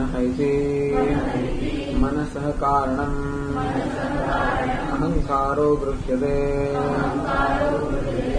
બુદ્ધિ અહંકાર કારણમ મહત્તત્વમ અહંકાર अविद्या संयुक्तम अव्यक्तम यथा विष संयुक्तम अन्नम विषमुच्यते एवं अहंकार वासनावत अव्यक्तम मूल कारणम अहंकार इत्युच्यते प्रवर्तकत्वात् अहंकारस्य अहंकार एव हि सर्वस्य प्रवृत्तिबीजं दृष्टं लोके आपः अनलः वायुखम एवं पाठे पांच से भूमि आपः अनलः वायुखम आ पंच तन्मात्रा પછી મનઃ આ મન શબ્દનો થાય સંકલ્પ વિકલ્પાત્મિકા અંતઃકરણ વૃત્તિ અર્થાત આપણા મનમાં જે સંકલ્પ વિકલ્પ કરનારી જે વૃત્તિ છે એને મન કહેવામાં આવે પણ એ શંકરાચાર્ય કહે છે કે મન શબ્દથી એનું કારણ અહંકાર છે એ ગણવાનું મનસઃ કારણ અહંકાર ગૃહ્યતે એમાં પણ કાર્યથી કારણનો ઉલ્લેખ થયો છે મન એ કાર્ય છે એનું કારણ અહંકાર એ અહંકાર સમજવાનો મન શબ્દ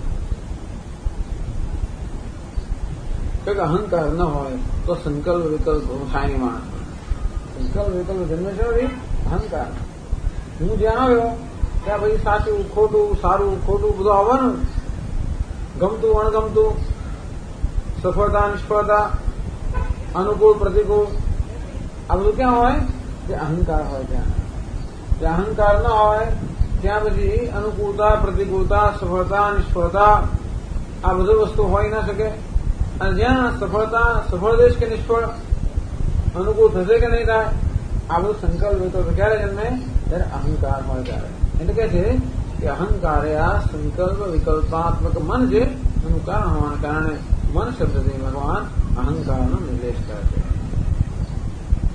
ત્યારે બુદ્ધિ એટલે શું બુદ્ધિ શબ્દથી બુદ્ધિ નહીં સમજવાની અહંકાર કારણમ મહત્તત્વ આ બુદ્ધિ શબ્દથી મહત્તત્વ એટલે સમષ્ટિ બુદ્ધિ અહંકારનો તો સમષ્ટિ અહંકાર અને બુદ્ધિનો તો સમષ્ટિ બુદ્ધિ જેને સાંખ્ય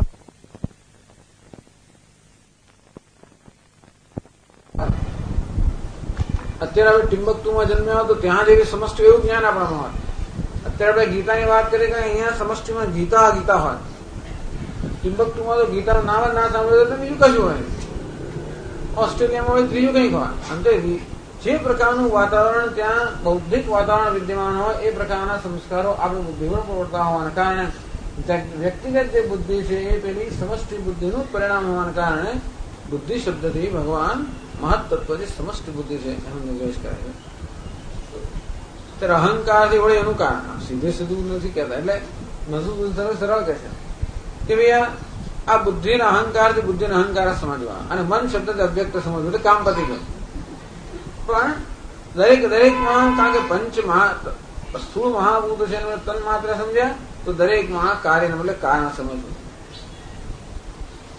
અહંકાર અવિદ્યા સંયુક્તમ અવ્યક્તમ અહંકારથી એનું પણ કારણ અવ્યક્ત છે એ સમજવાનું અવ્યક્ત જેમાં અવિદ્યા રહેલી છે અહંકાર ખરેખર અવિદ્યાની ઉપજ છે પણ સુષુપ્તિમાં કયા પ્રકારની અવસ્થા છે અવ્યક્ત અવસ્થા સુષુપ્તિ ગાઢ નિદ્રામાં જરા હોય ત્યારે કોઈ વસ્તુ આપણું કોઈ વ્યક્તિત્વ વ્યક્ત ત્યાં નથી વાતું અંદર છે માણસ સૂતો ત્યાં સુધી સીધો છે જો જાગે ત્યારે ખબર પડે અંદર પોત પ્રકાશ એટલે જાગે એટલે પોત પ્રકાશ એનો છે ને કે સૂતો ત્યારે પોત નથી પ્રકાશતું નથી એટલો જ ભેદ છે સુઈ ગયો ત્યારે પોત પ્રકાશતું નથી કેવું છે અપ્રકાશિત છે એટલે અવ્યક્ત છે જો જગાડશો નહીં કહી દે એને જગાડશો નહીં કારણ કે જાગે એટલે ખબર પડી જશે આપણે જાણીએ કે ઊંઘે છે ત્યારે પણ એનું અંદર અવ્યક્ત અવસ્થામાં રહેલું છે અને જેવો જાગે તરત વસ્તુ વ્યક્ત થાય તો સુષુપ્તિ કયા પ્રકારની અવસ્થા છે અહંકાર સહિત નો અવ્યક્ત એક અહંકાર રહિત નો અવ્યક્ત અરે અજ્ઞાન સહિત નો અવ્યક્ત અજ્ઞાન પણ છે અને અજ્ઞાન સહિત નું અવ્યક્ત એટલે એને અહંકાર શબ્દનો ઉલ્લેખ કરવામાં આવે એમાંથી અહંકાર જન્મતો હોય છે આપણે જાગૃતિ અહંકાર જન્મતો હોય એનું કારણ શું છે અજ્ઞાન અને અવ્યક્ત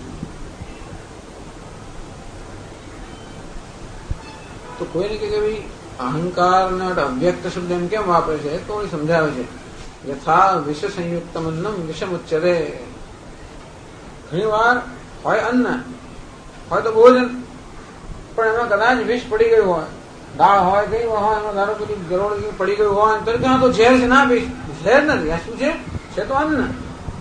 છતાં પણ અન્નમાં ઝેર હોવાને કારણે આપણે અન્નને જ ઝેર કહેતા હોઈએ છીએ. તેવી રીતે આ અવ્યક્ત ની અંદર અહંકાર રહેલો હોવાને કારણે અવ્યક્તને અહંકાર કહેવામાં આવ્યો. એવમ અહંકાર વાસનાવત અવ્યક્તમ મૂળ કારણ અહંકાર ઉચ્ચતે. અંતેથી જેમાં અહંકારના સંસ્કારો રહેલા છે એવા અવ્યક્તને પણ અહંકાર કહેવામાં આવ્યો. જેમાં વિષના સંસ્કાર રહેલા છે એવા અન્નને જેમ વિષ કહેવામાં આવશે, તે રીતે અહંકારના સંસ્કાર જેમાં રહેલા છે એવા અવ્યક્તને અહંકાર કહેવામાં આવે છે. એવું શા માટે? વળી પાછું કહે છે પ્રવર્તકત્વાત અહંકારસ્ય. કારણ કે અહંકાર જ બધી પ્રવૃત્તિનું મૂળ છે. અહંકાર ન હોય તો કોઈ પ્રવૃત્તિ ન હોઈ શકે. એ સમજાવે છે.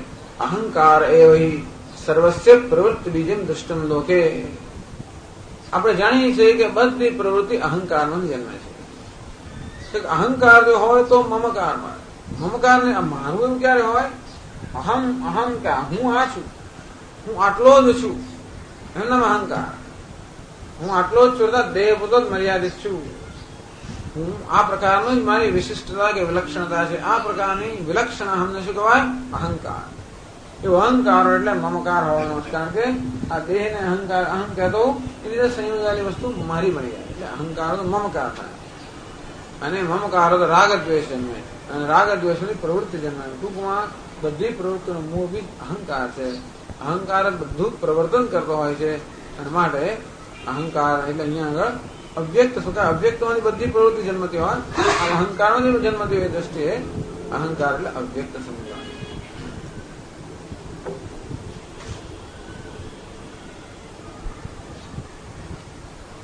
આગળ કહે છે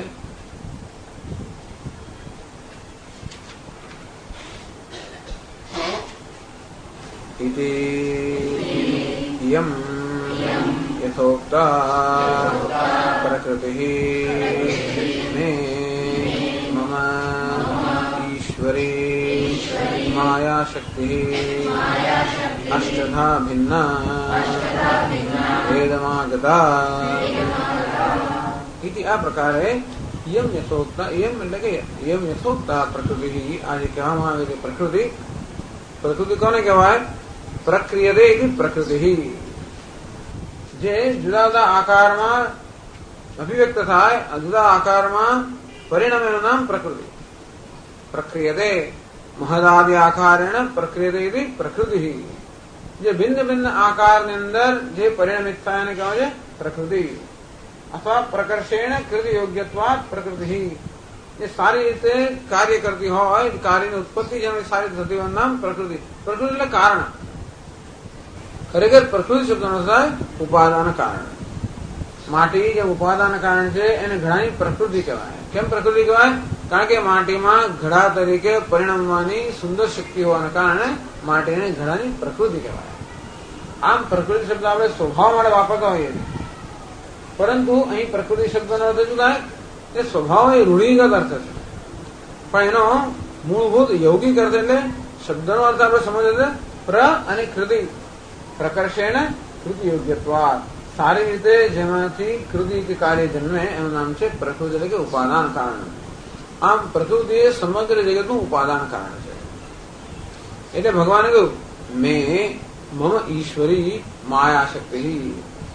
આમ સાંખ્ય લોકો પ્રકૃતિનો જે અર્થમાં ઉપયોગ કરે છે એવો અર્થ આપણને અભિષ્ટ નથી.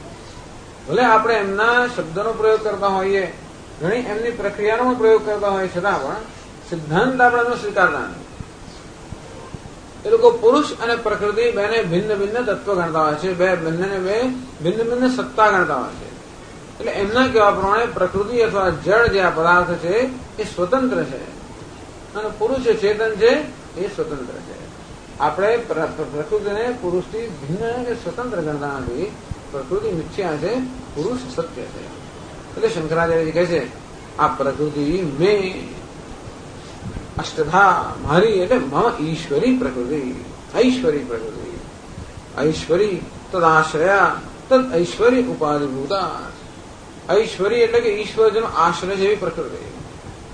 સાંખ્ય લોકોની પ્રકૃતિ એવી છે નિરાશ્રયા, એ કોઈના પર આશ્રિત નથી. આપણે જે પ્રકૃતિ કહીએ માયા કેવી છે? ઈશ્વર પર આશ્રિત હોવાના કારણે. એટલે તત્વબોધમાં કહે છે બ્રહ્માશ્રયા માયા અસ્તિ. આ માયા જે છે એનો આશ્રય ક્યાં છે? બ્રહ્મનો આશ્રય છે. અર્થાત ચેતન આશ્રય વગર કોઈ જળ વસ્તુ સંભવી ન શકે. જળ વસ્તુની પોતાની ક્યારેય પ્રવૃત્તિ ન હોય જ્યાં સુધી ચેતનનો અનુગ્રહ એના પર ન હોય. આપણે જોઈએ છીએ કે જળ પંખો ત્યારે જ ફરી શકે જયારે ચેતન વીજળી જે છે એનો અનુગ્રહ એનામાં હોય. અને તે રીતે આ જળ દેહ પણ ત્યારે જ કાર્યશીલ બની શકે જયારે ચેતન પરમાત્માનો એના પર અનુગ્રહ હોય. અને તેથી આ પ્રકૃતિ જે પ્રવૃત્તિશીલ છે, પ્રકૃતિની પ્રવૃત્તિ કોને કારણે છે? ચેતન પરમાત્માને કારણે છે. અને પ્રકૃતિ સ્વતંત્ર રીતે કાર્યશીલ બનવા માટે શક્તિમાન નથી. ચેતન પરમાત્માનો એના પર અનુગ્રહ ન હોય ત્યાં સુધી. એ દ્રષ્ટિએ આપણે કહીએ કે આ પ્રકૃતિ ચેતનને આશ્રિત છે, એના પર પૂરેપૂરી આધારિત છે. એટલે ભગવાન કહ્યું ઐશ્વરી. ઐશ્વર્ય એટલે કે ઈશ્વરાશ્રયા, એટલે ઈશ્વરના જે ઈશ્વર પર આશ્રિત છે તદ ઐશ્વર્ય ઉપાધિભૂતા.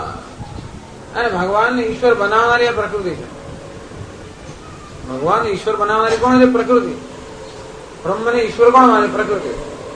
જેમ શંકરાચાર્ય કહે છે, દેવીની સ્તુતિ કરતા કહે છે કે આ શિવજી છે ચિતા ભસ્માલેપ ગરળમશનમ દિક્પટધરો જટાધારી કંઠે ભુજગપતિહારી પશુપતિ કપાલીભૂતેશો ભજતી જગદીશૈક પદવી. આ શિવજી એમની બધું કશું જ નથી. એટલે ટૂંકમાં કહે નિરાકાર સર્વદે અતીત એવા શિવજી છે. અને છતાં પણ જગદીશ જગતના ઈશ્વર એ પ્રકારની પદવી ધારણ કરે છે. એવી પદવી એમને કોણ અપાવે છે? જગદીશૈક પદવી ભવાની ત્વત્પાણી ગ્રહણ પરિપાટી ફલમિદમ. હે ભવાની, તારી સાથે એમણે પાણી ગ્રહણ કર્યું એટલે એટલા માટે એમને જગદીશ્વર એ પ્રકારની પદવી મળી. ટૂંકમાં માયા ન હોય તો આ પરમ બ્રહ્મને ઈશ્વર પણ ના કહેવાય. ઈશ્વર કોને કહેવાય? જેનું ઐશ્વર્ય છે. ઐશ્વર્ય છે ઉપાધિ છે. આમ પ્રકૃતિ એટલે ઐશ્વર્ય. આ ઉપાધિ ન હોય તો એને ઈશ્વર કોણ કહે? परम ब्रह्म तो कैसा है आपका? कुछ कोई व्यवहार कोई काम में नहीं आता है. परम ब्रह्म काम में क्या है? प्रकृति હોય ત્યારે. પરમ બ્રહ્મ વ્યવહાર યોગ્ય પણ નથી. એવા બ્રહ્મને મેળવીને શું કરવાનું એવું ઘણા લોકો કહેતા હોય. પણ એ પરમ બ્રહ્મ વ્યવહાર યોગ્ય ક્યારે બને? પ્રકૃતિ જયારે એને પ્રકૃતિનો વ્યવહાર યોગ્ય બનાવે છે. એટલે કે આ પ્રકૃતિ કેવી છે? ઈશ્વરની ઉપાધિ. ઐશ્વર્ય ઈશ્વરનું છે એ કોને કારણે છે? પ્રકૃતિને કારણે. આમાં ઈશ્વરી જે છે એની ઉપાધિ છે. મમ ઐશ્વર્ય માયા શક્તિ. તો આ પ્રકૃતિ જે છે જગતનું ઉપાદાન કારણ ખરું, પણ જગતનું સ્વતંત્ર ઉપાદાન કારણ નથી, પરતંત્ર ઉપાદાન કારણ છે. માયા ભલે ત્રિગુણાત્મિકા હોવાને કારણે જગતનું ઉપાદાન કારણ કહેવાય, અને છતાં સ્વતંત્ર ઉપાદાન કારણ નથી. પરમ બ્રહ્મનો એના પર અનુગ્રહ હોય ત્યારે જ માયા ઉપાદાન કારણ બની શકે, નહીં તો ન બની શકે. ભલે બધી જ શક્તિનો આશ્રય હોય છતાં પણ એને એ શક્તિમત કોણ બનાવે છે? પરમ બ્રહ્મ. એટલે કહે છે કે માયા મમ માયા શક્તિ. માયા કેવી છે? શક્તિ છે. આ માયામાં બધી શક્તિ રહેલી છે, અને તો જ આ જગતનું સર્જન થઈ શકે. કેટલી મહાન શક્તિ છે તો વિચાર કરો. એ કણુમાં આટલી શક્તિ રહેલી હોય કે તોડાફોડ કરી નાખે બધું, તો કેટલા અણુમાં જગત બન્યું છે, અને તેને ઉત્પન્ન કરવા માટે કેટલી શક્તિ જોઈએ. એટલે કેટલી શક્તિ જોઈએ. આ શક્તિ ક્યાં છે? પ્રકૃતિમાં. એટલે કે છે માયા શક્તિ. અમારી માયા શક્તિ જે પરમ બ્રહ્મને પરમાત્માના આશ્રિત છે એ અષ્ટધા ભિન્ના ભેદમાગતા. આ પ્રકારે અષ્ટભી પ્રકારે ભિન્ના 8 રીતે જ આ ભિન્ન થયેલી છે. એટલે કે 8 ભાગમાં વહેંચાઈ ગયેલી છે. એક જ પ્રકૃતિ પરંતુ 8 ભાગમાં વહેંચાઈ. આમ ભગવાન પણ અષ્ટમૂર્તિ કહેવામાં આવે છે. અષ્ટમૂર્તિ શિવજીને અષ્ટમૂર્તિ કહે છે. તો આમાં એક વસ્તુ છે અષ્ટમૂર્તિ એટલે શું? પંચમહાભૂત, સૂર્ય, ચંદ્ર અને ચેતન એમ મળીને 8 ભગવાનના 8 રૂપ છે. અષ્ટમૂર્તિ ભૃત દેવ પૂજનમ. ભગવાન 8 રૂપે વ્યક્ત હોય એમ પણ એને 8 કહેવામાં આવે. પણ ભગવાન 8 પ્રકૃતિ છે. એટલે કૃષ્ણ ભગવાનની મુખ્ય પઠરાણીઓ કેટલી? 8. આમ તો બધી 16,100 ખરી, પરંતુ મુખ્ય કેટલી? અષ્ટમ્ય પ્રકૃતિ. આ બધી 8 પ્રકૃતિ છે. એ કેવું છે? બરોબર એનું અધિષ્ઠાન અને એની કૃપાથી આ પ્રકૃતિ બધું કાર્ય કરતી હોય. આમ વેદાંતમાં પણ ઉપનિષદમાં સ્પષ્ટ રીતે આ શબ્દનો ઉલ્લેખ ન થયો હતો, પણ ઉપનિષદમાં પણ આ પ્રકારની સર્જનની પ્રક્રિયાનો ઉલ્લેખ તો છે જ. સો કામયત બહુશ્યામ પ્રજાયેતિ સતપોતપ્યત સતપસ્તત્વા ઇદગુમ સર્વમ અસૃજત. આ ભગવાને કામના કરી. સો કામયત, ભગવાનના મનો સંકલ્પ જન્મ્યા. બહુશ્યામ, હું બહુ બની જાઉં. પ્રજાયેતિ, પ્રજાયેતિ તો કે પ્રજોત્પત્તિ કરવો, બહુ બની જાઉં, પ્રજાના રૂપમાં ઉત્પન્ન થવું. અને એ રીતે ભગવાનનો જે સંકલ્પ ઉત્પન્ન થયો એ તદૈક્ષત, એને પહેલા ઈક્ષણ કર્યું. તો સર્જનની પ્રક્રિયામાં સૌથી પહેલા ભગવાન કે પરમ બ્રહ્મ ઈક્ષણ કરે, ભાઈ સંકલ્પ કરે કે હું બહુ બની જાઉં. આમ ઈક્ષણ એટલે મહત્તત્વ સંકલ્પ. બહુશ્યામ પ્રજાયેતિ, હું બહુ બની જવું એ અહંકાર હોય ત્યારે શક્ય બને. અને તેથી મહત્તત્વ અને અહંકાર આ બધાનો ઉલ્લેખ અર્થ થતો હોય છે. એટલે જુદા શબ્દોમાં પણ એ જ વસ્તુ કહેવામાં આવતી હોય છે. આ પ્રકૃતિને ક્ષેત્ર લક્ષણા પ્રકૃતિ કહે છે. 13મા અધ્યાયમાં આનો જ ઉલ્લેખ થશે, ક્ષેત્ર અને ક્ષેત્રજ્ઞ. તો અહીં અપરા અને પરા પ્રકૃતિ કહે. પછી આગળ કહે છે અચેતન વર્ગમ એકીકર્તુમ પ્રકૃતે અસ્તધા પરિણામ અભિધાય. આમ ભગવાને પોતાની આ જે પ્રકૃતિનું વર્ણન કર્યું, ભગવાન પોતે તેને અપરા પ્રકૃતિ કહેવાના છે. એમ કરીને આ અપરા પ્રકૃતિ અંદર કે નિકૃષ્ટ પ્રકૃતિમાં બધો જળ વર્ગ આવી ગયો. આ ચેતન વર્ગમ, હવે તમે જુઓ દરેક પ્રાણી જળ અને ચેતન બંનેનો સંયોગ છે. ચેતન પણ છે એમાં અને જળ પણ છે. ચેતન જે છે પરા પ્રકૃતિ, જળ જે છે અપરા પ્રકૃતિ.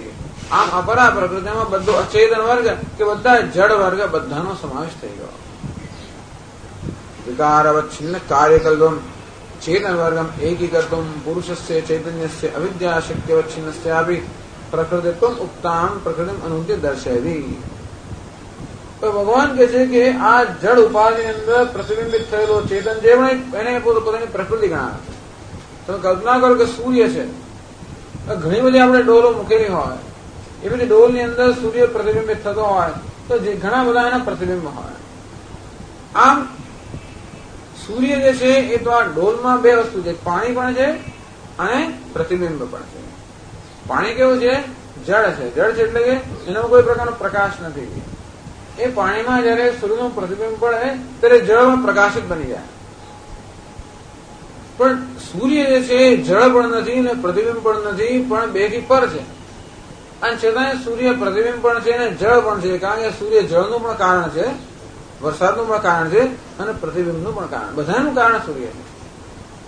એ દ્રષ્ટિએ કહી શકાય કે પેલું જળ જે છે એ સૂર્યની અપરા પ્રકૃતિ છે અને પ્રતિબિંબ જે છે જે એ અપરા પ્રકૃતિ જળ પ્રકૃતિમાં પ્રતિબિંબિત થયેલો જે સૂર્યનો આભાસ છે એને આપણે પરા પ્રકૃતિ કહીએ. તેમ આપણે આ બધી ઉપાધિ જે છે દેહ અને બુદ્ધિ એ કેવી છે? જળ પ્રકૃતિ છે. એમાં ચૈતન્યનો પ્રતિબિંબ પડે એને આપણે ચિદાભાસ કહીએ, અહંકાર કહીએ. એ પણ કેવું થઈ ગયું છે? જેમ પેલો સૂર્ય જાણે કે જળ સાથેના સંયોગથી મર્યાદિત ન થઈ ગયો હોય. એનો આકાર કેવડો છે? માત્ર ડોલ જેવડો. અને ડોલનું પાણી હાલતું હોય તો સૂર્ય હલનચલન કરતો હોય. ડોલના પાણીમાં કાળો કે ચડ તો સૂર્ય પણ જેમ નિસ્તેજ જણાય. અને સૂર્યનું પ્રતિબિંબ જે છે જેવી રીતે પેલા જળથી કેવી રીતે મર્યાદિત બની ગયું છે, અને તે રીતે આ પ્રત્યેક ઉપાધિ અંદર પણ પરમાત્માનું જે પ્રતિબિંબ ચેતન પ્રતિબિંબ પડે એ પણ આ પ્રત્યેક ઉપાધિ જાણે મર્યાદિત થઈ ગયું હોય. આ મર્યાદિત થઈ ગયું હોવાને કારણે ભગવાન એને પોતાની પ્રકૃતિ કહે. આમ બીજી કોઈ જગ્યાએ આ ચેતનને પ્રકૃતિ કહી નથી, એક જ જગ્યાએ કહે છે ભગવાન. એટલે ભગવાન છે આમ જરા જુદા પ્રકારનો પ્રયોગ પ્રકૃતિ શબ્દનો કરે છે, જેમાં એ ચેતનનો પણ સમાવેશ કરે છે. પરંતુ એમ કહેવા માટે કે હું આ બંનેથી પર છું એટલા માટે. અવિદ્યા શક્તિ અવચ્છિન્નસ્યાપી ચૈતન્યસ્ય પ્રકૃતિત્વમ ઉક્તામ પ્રકૃતિ મનુદ્ય દર્શયતી. આગળ જે પ્રકૃતિ કહી પેલા અનુવાદ કરીને આ પરા પ્રકૃતિ ભગવાન બતાવે છે 5મા શ્લોકમાં. અપરેયમિતસ્ત્વન્યા પ્રકૃતિમ વિદ્ધિ મે પરામ જીવભૂતાં મહાબાહો येदं धार्यते जगत्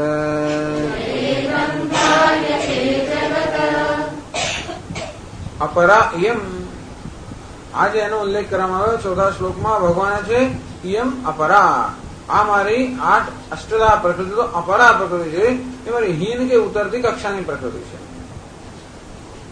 ઇતસ્તુ અન્યામ પ્રકૃતિ વિદ્યમે પરામ, ઇતસ્તુ અન્યામ, પરંતુ આના કરતા અન્ય જે છે હે અર્જુન મામ પરામ પ્રકૃતિ વિદ્ધિ, આના કરતા ભિન્ન મારી પરા પ્રકૃતિ છે હે અર્જુન તું એ વિશે પણ જાણ. એ કેવી છે? જીવભૂતામ, એ ચેતનરૂપ પ્રકૃતિ છે. જીવ એટલે કે ચૈતન્ય, ચેતનરૂપ પ્રકૃતિ છે. એ મહાબાહુ યયા ઇદમ ધારિતે જગત, જે ચેતન પ્રકૃતિ વડે આ સમગ્ર જળ જગત ધારણ કરવામાં આવે છે એ મારી પરા પ્રકૃતિ છે, એ તું જાણ. આમ આગળના શ્લોકમાં કઈ અપરા પ્રકૃતિ છે, એનાથી વિલક્ષણ અન્ય પરા પ્રકૃતિ જેના વડે એ અપરા પ્રકૃતિ અને એમાંથી બનેલું સમગ્ર જગત ધારણ થાય છે. ભાષ્યમાં સમજાવે છે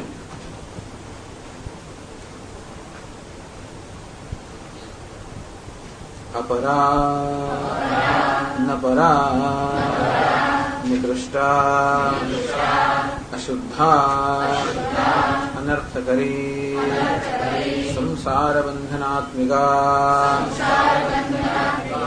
यम इतः अस्याः यथोक्तायाः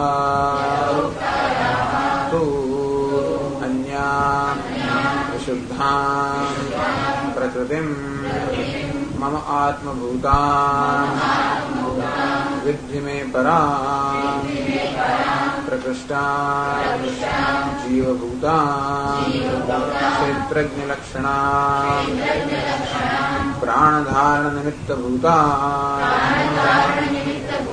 हे महाबाहो यया प्रकृत्या इदं धार्यते जगत् अंतः प्रविष्टया. અપરા એટલે કે ન પરા, આનો અર્થ થાય છે નહીં.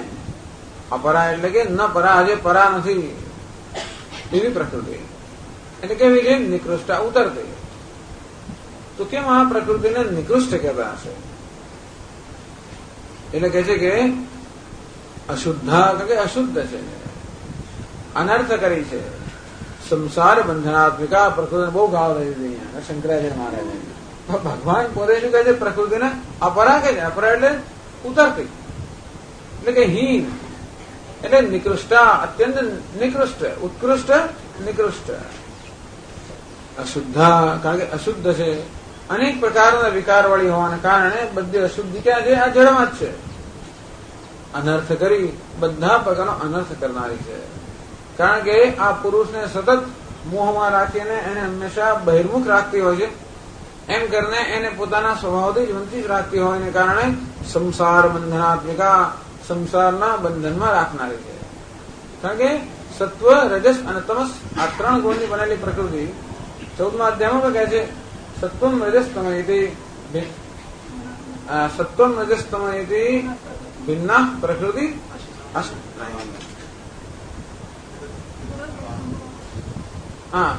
ગુણા પ્રકૃતિ સંભવા નિબધ્નંતિ મહાબાહો દેહે દેહીનમભ્યમ.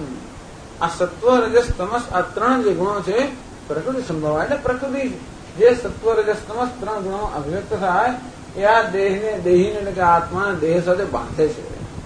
આ દેહ અને બુદ્ધિ પણ આ ત્રણ એટલે આ પ્રકૃતિમાંથી બનેલી હોવાને કારણે, અહમ ભાવ હોવાને કારણે આત્મા જાણે કે બંધાય છે. અને ભલે ને ગમે તેવો ગુણ હોય, સત્વ ગુણ હોય તો આપણે બંધાઈએ જ્ઞાનથી, સુખથી. રજોગુણ હોય તો પણ બંધાઈએ પ્રવૃત્તિથી, આસક્તિથી. તમોગુણ હોય તો પણ બંધાઈએ અજ્ઞાનથી, જડતાથી, પ્રમાદથી, આળસથી. આમ ત્રણ ગુણની બનેલી આ પ્રકૃતિ પુરુષને કોઈ કોઈ તો બાંધે છે. એ દ્રષ્ટિએ અજ્ઞાનને કારણે એ પ્રકૃતિ નથી માનતી. ખરેખર પ્રકૃતિને દોષ ના આપવો જોઈએ, જગતને કે વિશ્વને દોષ ના આપવો જોઈએ. કારણ કે એ તો જે છે તે જ છે. એ કઈ કહેતા ને હું મારે બંધાય છતાં આ માણસ મૂર્ખ હોવાને કારણે બંધાતો હોય છે ને. આ માણસ એટલે કે જીવાત્મા અજ્ઞાનને કારણે એમાં ઝંપલાવતો હોય છે. બાકી કોઈ એને ઇન્વાઇટ નથી કર્યો, છતાં પણ એટલે અજ્ઞાનને કારણે એમાં અહમ ભાવને કારણે રાગ દ્વેષને કારણે એટલે કે સંસાર બંધનાત્મકા. ખરેખર પ્રકૃતિને તો બંધનાત્મકા ના કહેવાય, અજ્ઞાન જ બંધનાત્મક છે. પણ એ અજ્ઞાન આ વસ્તુ બે વસ્તુ કરે છે, માયા બે વસ્તુ કરે છે. એક તો આ જગતને ઉત્પન્ન કરે છે અને વળી જગતમાં આસક્તિ ઉત્પન્ન કરે, બે વસ્તુ કરે. આ દેહને પણ ઉત્પન્ન કરે અને દેહમાં અહમ ભાવ પણ ઉત્પન્ન કરે. એ દ્રષ્ટિએ કહેવામાં આવે છે કે જેની અંદર અહમ ભાવ રાખવાને કારણે મનુષ્ય બંધનમાં હોય છે, અને તેથી એ દ્રષ્ટિએ નિકૃષ્ટ અનર્થ કરી સંસાર બંધનાત્મિકા. સંસાર બંધન એ જેનો સ્વભાવ છે, સંસાર બંધનમાં નાખવું જેનો સ્વભાવ છે, સંસાર બંધનાત્મિકા.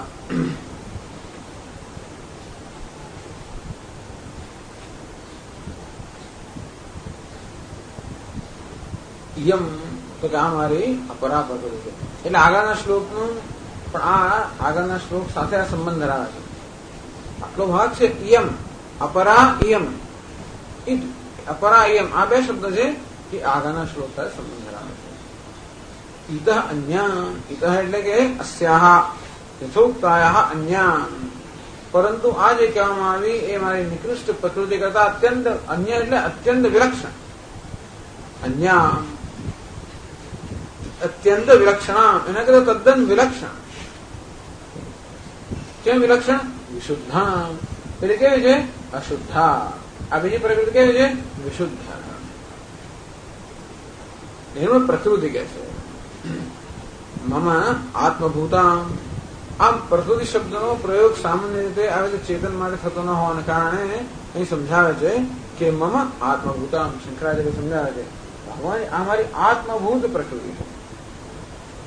પેલી અનાત્મભૂત પ્રકૃતિ છે, આ આત્મભૂત પ્રકૃતિ છે. એટલે કે આ એટલે ધીરમાં અમે આગળ જો કે છઠ્ઠા શ્લોકમાં ભગવાન પોતે જ કહે છે કે આ બે પ્રકૃતિમાં જગત ઉત્પન્ન થયું છે. પહેલા પ્રકૃતિનો પરિચય આપે છે કે પુરુષ અને પ્રકૃતિ. પુરુષ એટલે કે ચેતન જે આ પ્રકૃતિમાં અભિવ્યક્ત થતો હોય એ મારી આત્મભૂતા. ભગવાન કહે છે કે મારું સ્વરૂપ કેવું છે? ચૈતન્ય. અમારી પરા પ્રકૃતિ એનું પણ સ્વરૂપ કેવું છે? ચૈતન્ય. એ દ્રષ્ટિએ આત્મભૂતા. એટલું ખરું કે હું અપરિચ્છિન્ન કે અમર્યાદિત ચૈતન્ય છું. આ બીજો આ જે છે પરિચ્છિન્ન કે મર્યાદિત છે, છતાં પણ મૂળભૂત સ્વબંધન એક જ છે. હું પણ ચૈતન્ય છું, આ પણ ચૈતન્ય છે. વિદ્ધિ મે પરામ, તો એ મારી પરા પ્રકૃતિ જાણ. પરામ પ્રકૃષ્ટા, પેલી નિકૃષ્ટ, આ પ્રકૃષ્ટ. તો શા માટે એને ભગવાન પ્રકૃષ્ટ કે પરા પ્રકૃતિ કહે છે? કે જીવભૂતા, એ ભોગતા છે. આ બે પ્રકૃતિ, ભોગ્ય અને ભોગતા. ભોગ્ય એટલે કે જેનો આપણે અનુભવ કરીએ છીએ તે. ભોગતા એટલે જે અનુભવ કરનાર છે. જેનો અનુભવ થઈ રહ્યો છે એ જડ છે. અનુભવ કરનાર કેવો છે? ચેતન છે. અને તેથી આ ચેતન જડ એ ચેતન પર આધારિત હોવાને કારણે ચેતનને પર ગયું અને જડને અપર ગયું. એટલે અહીં શંકરાચાર્ય કહે છે ક્ષેત્રજ્ઞ લક્ષણા. અહીં ક્ષેત્રજ્ઞ શબ્દ તો અહીંયા આવ્યો નથી, પણ અપરા પ્રકૃતિ કેવી? ક્ષેત્ર લક્ષણા. પરા પ્રકૃતિ કેવી? ક્ષેત્રજ્ઞ લક્ષણા. ઇદમ શરીરમ કૌંતેય ક્ષેત્રમિત્યભિધીયતે એતદ્યો વેત્તિ તમ પ્રાહુઃ ક્ષેત્રજ્ઞ ઇતિ તદ્વિદઃ. 13મા અધ્યાયમાં ભગવાન કહે છે કે હે અર્જુન, આ દેહ જે છે એને ક્ષેત્ર કહેવામાં આવે છે. દેહ એટલે સ્થૂળ દેહ, સૂક્ષ્મ દેહ, કારણ દેહ, ત્રણેય દેહ જે છે એને ક્ષેત્ર કહેવામાં આવે છે. એતદ્યો વેત્તિ, એનો જે જ્ઞાતા છે, પ્રકાશક છે, સાક્ષી છે, એને ક્ષેત્રજ્ઞ. ક્ષેત્રમ જાનાતિ એટલે ક્ષેત્રજ્ઞ. આમ ક્ષેત્રનો જ્ઞાતા છે, સાક્ષી છે કે અવભાષક છે, એને ક્ષેત્રજ્ઞ કહેવામાં આવે છે. તો 13મા અધ્યાયમાં જેનો ક્ષેત્રજ્ઞ એ નામ જે ઉલ્લેખ કરવામાં આવે છે એનો જ આ 7મા અધ્યાયમાં પરા પ્રકૃતિ એટલે જીવ એટલે ઉલ્લેખ કરવામાં આવે છે. શંકરાચાર્ય જાણી જોઈને ક્ષેત્રજ્ઞ લક્ષણ કહે છે. 13મો અધ્યાય આવશે ત્યારે આ પરાના અપરા પ્રકૃતિનો વળી વળી ઉલ્લેખ કરશે. એ બેનો સંબંધ દર્શાવવા માટે. ક્ષેત્રજ્ઞ લક્ષણ. જીવ શબ્દનો અર્થ શું થાય ખબર છે? જીવ ક્રિયાપદનો જીવ પ્રાણ ધારણે. જે પ્રાણ ધારણ કરે છે એનું નામ જીવ. જીવ ક્રિયાપદ છે, એનો અર્થ થાય પ્રાણ ધારણે. પ્રાણને ધારણ કરવાના અર્થમાં જીવ એ ક્રિયાપદનો પ્રયોગ થાય છે. અને તેથી જીવ ક્રિયાપદ જીવ શબ્દ બન્યો હોવાને કારણે જે આ પ્રાણને ધારણ કરે છે એનું નામ જીવ. કોણ પ્રાણને ધારણ કરે છે? આ ચેતન. ચેતન જો ન હોય તો આ પ્રાણ ધારણ ન થઈ શકે. અંતેથી પ્રાણધારણ નિમિત્ત ભૂતામ, જીવભૂતામ એટલે પ્રાણધારણ નિમિત્ત ભૂતામ. આ પ્રાણને ધારણ કરવાનું જે નિમિત્ત છે ચૈતન્ય, એટલે ચૈતન્ય ન હોય તો પ્રાણ ન સંભવી શકે. તો બડા સ્વામી કે હિઝ હોલીનેસ બીકમ્સ હિઝ હોલોનેસ, એવું કહી કે હિઝ હેવીનેસ, એ ગમે તેવું, એટલે હિઝ હોલીનેસ. અત્યારે જે બધાએ પૂજા કરતા હોય પછી આ ચેતનની જયારે એના પર અનુગ્રહ ન રહે ત્યારે શું થાય? હિઝ હેવીનેસ, પછી હિઝ હોલોનેસ, ગમે છે. ટૂંકમાં જે ખરેખર હોલી એટલે પવિત્ર છે, પવિત્રતા શેને કારણે છે? ચેતનને કારણે. એટલે પ્રાણધારણ નિમિત્ત ભૂતામ કે મહાબાહો.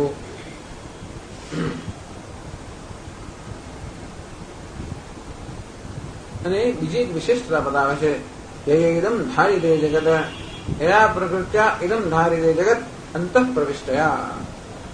જે આ ચેતન રૂપી પ્રકૃતિ એ જળ પ્રકૃતિને ધારણ કરે છે. કેમ ધારણ કરે છે? અંદર પ્રવેશ કરે.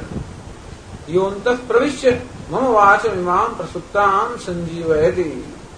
હું ભગવાનને કહે છે કે જે અંદર પ્રવેશ કરીને મારી આ વાચા જે જળ છે એને સંજીવન કરે છે. અન્યાન છે બીજા બધા પ્રાણ છે, હસ્ત ચરણ શ્રવણાદિન, હાથ પગ શ્રવણ બધા જે પ્રાણ છે એનું પણ જે સચેતન કરે છે. એવા આપશો એટલે ઉપનિષદમાં કહે છે અનેન જીવેન આત્મના અનુપ્રવિશ્ય નામ રૂપે વ્યાકરવાણી, કે આ જળ પ્રકૃતિ છે હું જીવ રૂપે પ્રવેશ કરીને નામ અને રૂપ દ્વારા રામ અને રૂપ રૂપે એનું વ્યાકૃત થઈ છતાં અભિવ્યક્ત થઈ છે. આમ વારંવાર આવો ઉલ્લેખ આવે ઉપનિષદમાં. સએષ યહ પ્રવિષ્ટ આનખાગ્રેભ્ય. અંતેથી આ ઉપાધિની અંદર એ પરમાત્મા જ આ નખ સુધી પ્રવિષ્ટ થયો છે, અર્થાત નખ સુધી સમગ્ર દેહને એ ચેતનતા પ્રદાન કરે છે. જેને અંદર પ્રવેશ કર્યો છે પરમાત્માને આપણે શું કહીએ છીએ? પ્રાણનેવ પ્રાણનામ ભવતી. વદન વાક એ જયારે પ્રાણ લેતો હોય, શ્વાસ લઈ રહ્યો તો આપણે શું કહીએ? શ્વાસ લેનાર. બોલી રહ્યો તો આપણે શું કહીએ? વક્તા. જોઈ રહ્યો ત્યારે આપણે શું કહીએ? દ્રષ્ટા. વિચારી રહ્યો ત્યારે શું કહીએ? મંતા. બોલી રહ્યો ત્યારે શું કહીએ? વક્તા. અંતેથી આ વક્તા, શ્રોતા, દ્રષ્ટા, મંતા, વિજ્ઞાતા એમ ભિન્ન ભિન્ન જે પ્રકાર ભિન્ન ભિન્ન ક્રિયાઓ જે કરી રહ્યો છે. પ્રાણી સૈતાની કર્મ નામાન્યવ.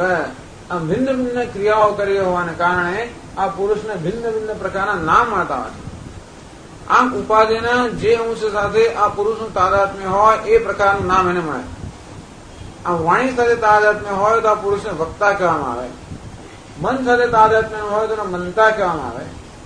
બુદ્ધિ સાથે તાદાત્મ્ય હોય તો એને વિજ્ઞાતા કહેવામાં આવે. આંખ સાથે તાદાત્મ્ય હોય તો એને દ્રષ્ટા કહેવામાં આવે. વાણી સાથે તાદાત્મ્ય હોય તો એને વક્તા કહેવામાં આવે. કાન સાથે તાદાત્મ્ય હોય તો એને શ્રોતા કહેવામાં આવે. હવે એક જ પુરુષ કે જીવ કે પરમાત્મા જેને આ ઉપાધિમાં પ્રવેશ કર્યો છે અને જે ઉપાધિને નખ સુધી ચેતનતા પ્રદાન કરેલો છે એ આ ભિન્ન ભિન્ન નામે ઓળખાતો હોય છે. એ ન હોય તો આ ઉપાધિ ના સંભવી શકે. અંતેથી એને અંતર્યામી કે સૂત્રાત્મા પણ કહેવામાં આવે છે. સૂત્ર જેવી રીતે દોરી જેમ બધા ફૂલને કે મોતીને ધારણ કરતી હોય, ભગવાન પોતે જ કહે છે મહી સર્વમિદમ પ્રોતમ સૂત્રે મણિગણાય. જેમ એક સૂત્રમાં કે દોરામાં આ બધા મણી પરોવાયેલા હોય, મોતી પરોવાયેલા હોય, તમે એક જ આ જીવ એટલે પરમાત્મામાં આ બધી ઉપાધિ પરોવાયેલી છે. એ દ્રષ્ટિએ કહેવાય કે આ ચેતન આ ઉપાધિમાં પ્રવેશ કરીને ઉપાધિને ધારણ કરે છે. અંતેથી જે કરતા, ભોગતા, શ્રોતા, મંતા, વિજ્ઞાતા, આ જોનાર, સાંભળનાર આ બધો કોણ છે? એ જ પરમાત્મા. અને છતાં પણ આ ઉપાધિની સાથે અહમભાવ હોવાને કારણે એ પરમાત્મા જાણે કે મર્યાદિત બની ગયો છે અને મારે એને જીવ કહેવામાં આવે છે. અંતેથી એ મર્યાદિત બની ગયો હોવાને કારણે જાણે કે તેથી ભગવાન એને પોતાની પરા પ્રકૃતિ કહે છે. પરમાત્મા બંનેથી પર છે. સૂર્ય જે છે એ પેલા જળથી અને જળના પ્રતિબિંબ બંનેથી પર છે. પણ જળનું પ્રતિબિંબ ભિન્ન ભિન્ન પ્રકારના નામ ધારણ કરે. ધારો કે જે પ્રકારના જળનું સ્વભાવ હોય એ રીતે હાલી રહ્યું હોય, ચાલી રહ્યું હોય, ગમે તે હોય, ખરેખર સૂર્યમાં હલન પણ નથી, ચલન પણ નથી, નિસ્તેજતા પણ નથી. અને છતાં જળમાં પ્રતિબિંબિત થયો હોવાના કારણે જાણે કે જળના ગુણો એના પર આરોપ ન થતો હોય, પણ છતાં જળને પ્રકાશિત કરનાર કોણ છે? આ સૂર્યનું પ્રતિબિંબ. અંતે રીતે આ ઉપાધિને ધારણ કરનાર કોણ છે? એની ચેતનતા પ્રદાન કરનાર ચેતન એટલે કે છે યયેદમ ધારી જગત અંતઃ પ્રવિષ્ટયા. પરમાત્માએ ઉપાધિમાં પ્રવેશ કર્યો અને તો જ ઉપાધિ સજીવ છે, તો જ ચેતન છે અને એને ચેતનતા પ્રદાન કરનાર છે. એની સન્નિધિ માત્રથી જ આ ઉપાધિ કેવી છે? ચેતન છે. એ દ્રષ્ટિએ કહે છે કે સ્વતઃ વિશીર્યત જગત ચેતન વર્ગ વિષ્ટભ્યતે. આમ ખરેખર તો પરમાત્મા આ ઉપાધિમાં પ્રવેશ કરીને પોતે કોઈ રીતે મર્યાદિત થયા સિવાય ધારણ કરે. ભલે મર્યાદિત થયો જણાતો હોય પણ વાસ્તવમાં એવું નથી કે અંદર પ્રવેશ કર્યો એટલે કે બિચારો નાનો બની ગયો કે મર્યાદિત બની ગયો. મર્યાદા એ ખાલી માત્ર આભાસ જ છે. આમ અમર્યાદિત સ્વતઃ અમર્યાદિત રહીને આ જગત રૂપી ઉપાધિને ધારણ કરે. એટલે સમગ્ર જગતને ધારણ કરે, માત્ર દેહને જ નહીં, સમગ્ર જગત. વિશાસમાં વાતઃ પવરે વાયુ અગ્નિ જળ પૃથ્વી બધા તત્વોને પણ એ જ ધારણ કરનાર છે. એમનો પ્રવેશ કરીને જળને જળતા પ્રદાન કરનાર, વાયુને વાયુરૂપતા પ્રદાન કરનાર, દરેકને પોતાનો ધર્મ પ્રદાન કરનાર અને એ રીતે દરેકને પ્રવૃત્ત કરનાર પણ એ જ ચેતન છે.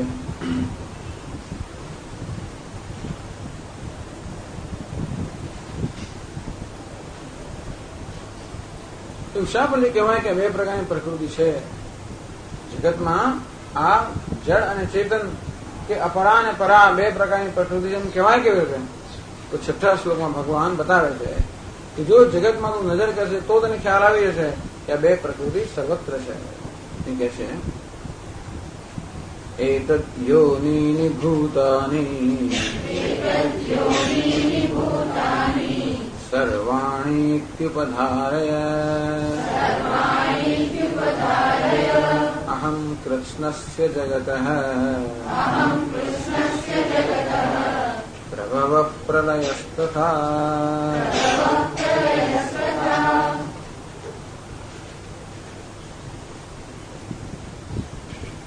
एतद् योनिनि भूतानि सर्वाणि इत्युपधारय. हे अर्जुन, सर्वाणि भूतानि एतद् योनिनि, एतद् लगा બે પરા અને અપરા પ્રકૃતિ છે એ જ બધા પ્રાણી માત્રની યોનિ એટલે કે કારણ છે. ટૂંકમાં સમગ્ર જગત આ બે પ્રકૃતિમાંથી ઉત્પન્ન થયેલું છે. ઇતિ ઉપધારય. અને એ કારણે અહમ કૃષ્ણસ્ય જગતઃ પ્રભવ પ્રલયસ્તથા.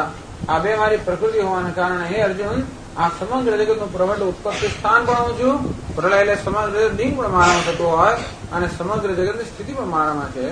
અને તેથી હું ઈશ્વર છું, આ બે પ્રકૃતિ ધરાવનાર, અને એ દ્વારા સમગ્ર જગતનું સર્જન, પાલન અને લય કરું છું. અને તેથી આ જગત હું જ છું મારી પ્રકૃતિ દ્વારા. ભાષ્યમાં સમજાવે છે એતદ્ યોનિની એતે પરાપરે ક્ષેત્ર ક્ષેત્રજ્ઞ લક્ષણે પ્રકૃતિ યોનિ યેષાં ભૂતાનાં તાની એતદ્ યોનિની ભૂતાની સર્વાણિ ઇત્યેવં ઉપધારય જાનીહિ.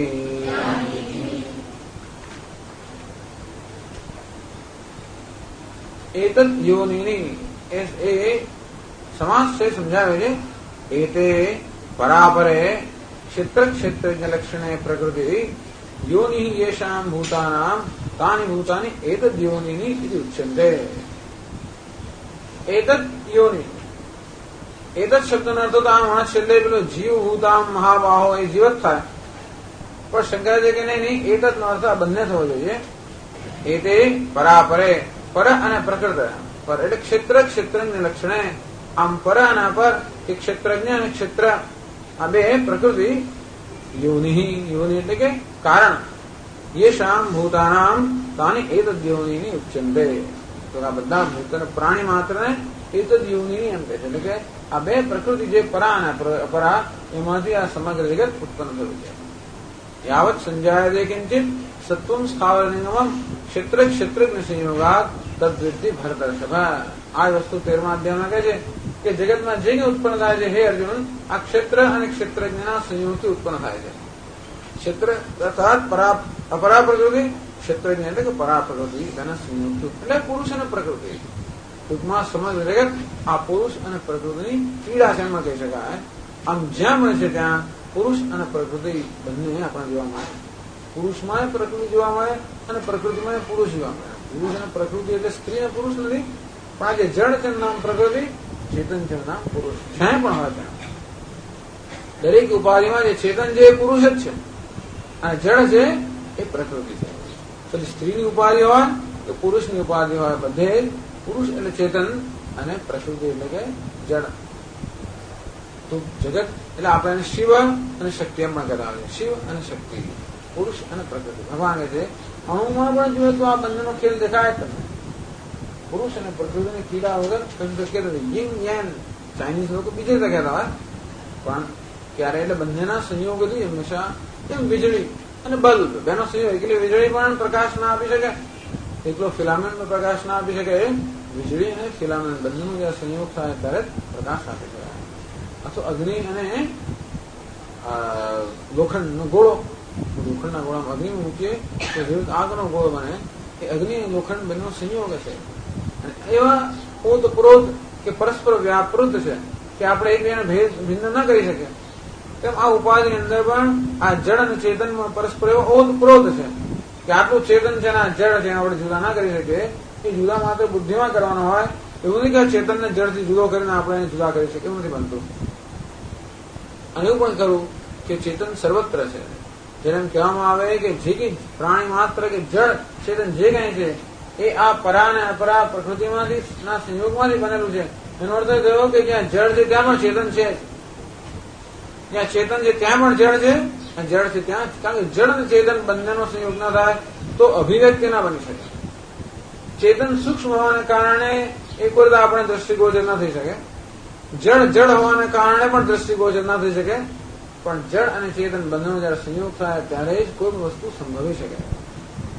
એટલે આપણે આ ટેબલ જેને જળ કહીએ એમાં જળ અને ચેતન બંનેનો સંયોગ છે. અસ્થિ ભાતિ પ્રિયમ એ શું છે? ચેતન. અને નામ રૂપ શું છે? જળ. અસ્થિ ભાતિ પ્રિયમ એટલે સચ્ચિત આનંદ. ભલે ચેતનનો અર્થ આપણે હલનચલન એવું કરતા હોઈએ તો એવું હલનચલન આ ટેબલમાં નથી. એ પ્રકારનું ચેતન એમાં નથી. કારણ કે હલનચલન ત્યારે શક્ય બને જ્યારે સૂક્ષ્મ શરીર હોય ત્યારે. એટલે આ દેહમાં સૂક્ષ્મ શરીર હોવાના કારણે એ ચેતન હલનચલનના રૂપમાં વ્યક્ત થાય છે. આ ટેબલની અંદર સૂક્ષ્મ શરીર ન હોવાના કારણે એ ચેતન માત્ર અસ્તિત્વ રૂપે વ્યક્ત થતો હોય છે. હલનચલન રૂપે વ્યક્ત ન થાય, કે જ્ઞાન રૂપે વ્યક્ત ન થાય. છતાં પણ ચેતન એટલો જ વિદ્યમાન છે સર્વત્ર. આપણે જેને જળ કહીએ તેમાં અને ચેતનમાં. એ દ્રષ્ટિએ જોવા જોઈએ જગતની અંદર આ જળ અને ચેતનના વિભાગ પણ ન પડવા જોઈએ. ખરેખર એક જ ચેતન છે. જે એક જ જળ એ જ વરાળ રૂપે હોય તો આપણે દેખાય પણ નહીં. એ પ્રવાહી રૂપે હોય તો વહેતું હોય અને એને વળી બાજુ વધારે ઠંડુ કરવામાં આવે તો એ જ બરફ બની જાય. તો નક્કર પણ એ છે, પ્રવાહી પણ એ છે અને વરાળ પણ એ છે. તો એક જ ચેતન નક્કર બની ગયો, આપણે એને જળ કહીએ છીએ. એ ચેતન નક્કર બની ગયો, જળ બને. પ્રવાહી હોય તો ઓછું જળ અને એકદમ ચેતન હોય તો આપણું શરીર જે છે પેલા પ્રવાહી જેવું છે. એમાં જળતા ચેતન બંને છે. અને શુદ્ધ ચેતન જે છે એ કેવો છે? અદૃષ્ટ કે દ્રષ્ટિગોચર નથી. તો ટૂંકમાં સમગ્ર જગત એક માત્ર ચેતનની અભિવ્યક્તિ છે. એ ભગવાન કહેવાય છે. આવતા મંગળવારે ઓમ પૂર્ણમદ પૂર્ણમિદં પૂર્ણાત પૂર્ણમુદચ્યતે પૂર્ણસ્ય પૂર્ણમાદાય પૂર્ણમેવાવશિષ્યતે. ઓમ શાંતિ શાંતિ શાંતિ. શંકરં શંકરાચાર્યં કેશવં બાદરાયણં સૂત્રભાષ્યકૃતૌ વંદે ભગવन्तौ પુનઃ પુનઃ. ઈશ્વરો ગુરુરાત્મેતિ મૂર્તિભેદવિભાગિને વ્યોમવદ્વ્યાપ્તદેહાય દક્ષિણામૂર્તયે નમઃ. ઓમ શાંતિ શાંતિ શાંતિ.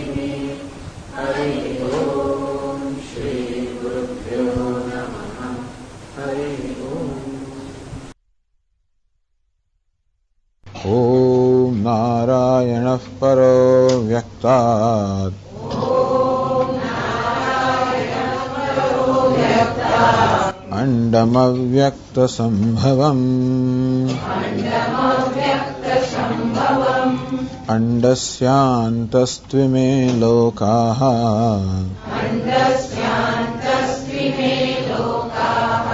सप्तद्वीपा च मेदिनी।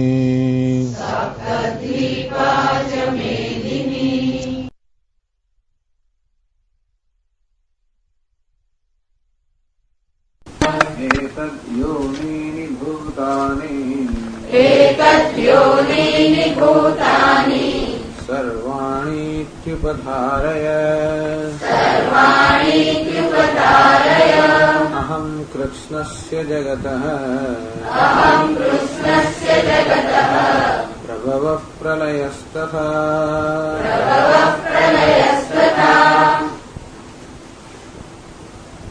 अपरेयमितस्त्वन्यां प्रकृतिं विद्धि मे परां जीवभूतां महाबाहो जयेदं धार्यते जगत। આમ ભગવાને પોતાની અપરા પ્રકૃતિ અને પરા પ્રકૃતિ એનું વર્ણન કર્યું. જે જડાત્મિકા છે, જડતા જેનો સ્વભાવ છે એ ભગવાનની અપરા પ્રકૃતિ, જેમાંથી આ સમગ્ર જડ વર્ગની ઉત્પત્તિ થઈ છે.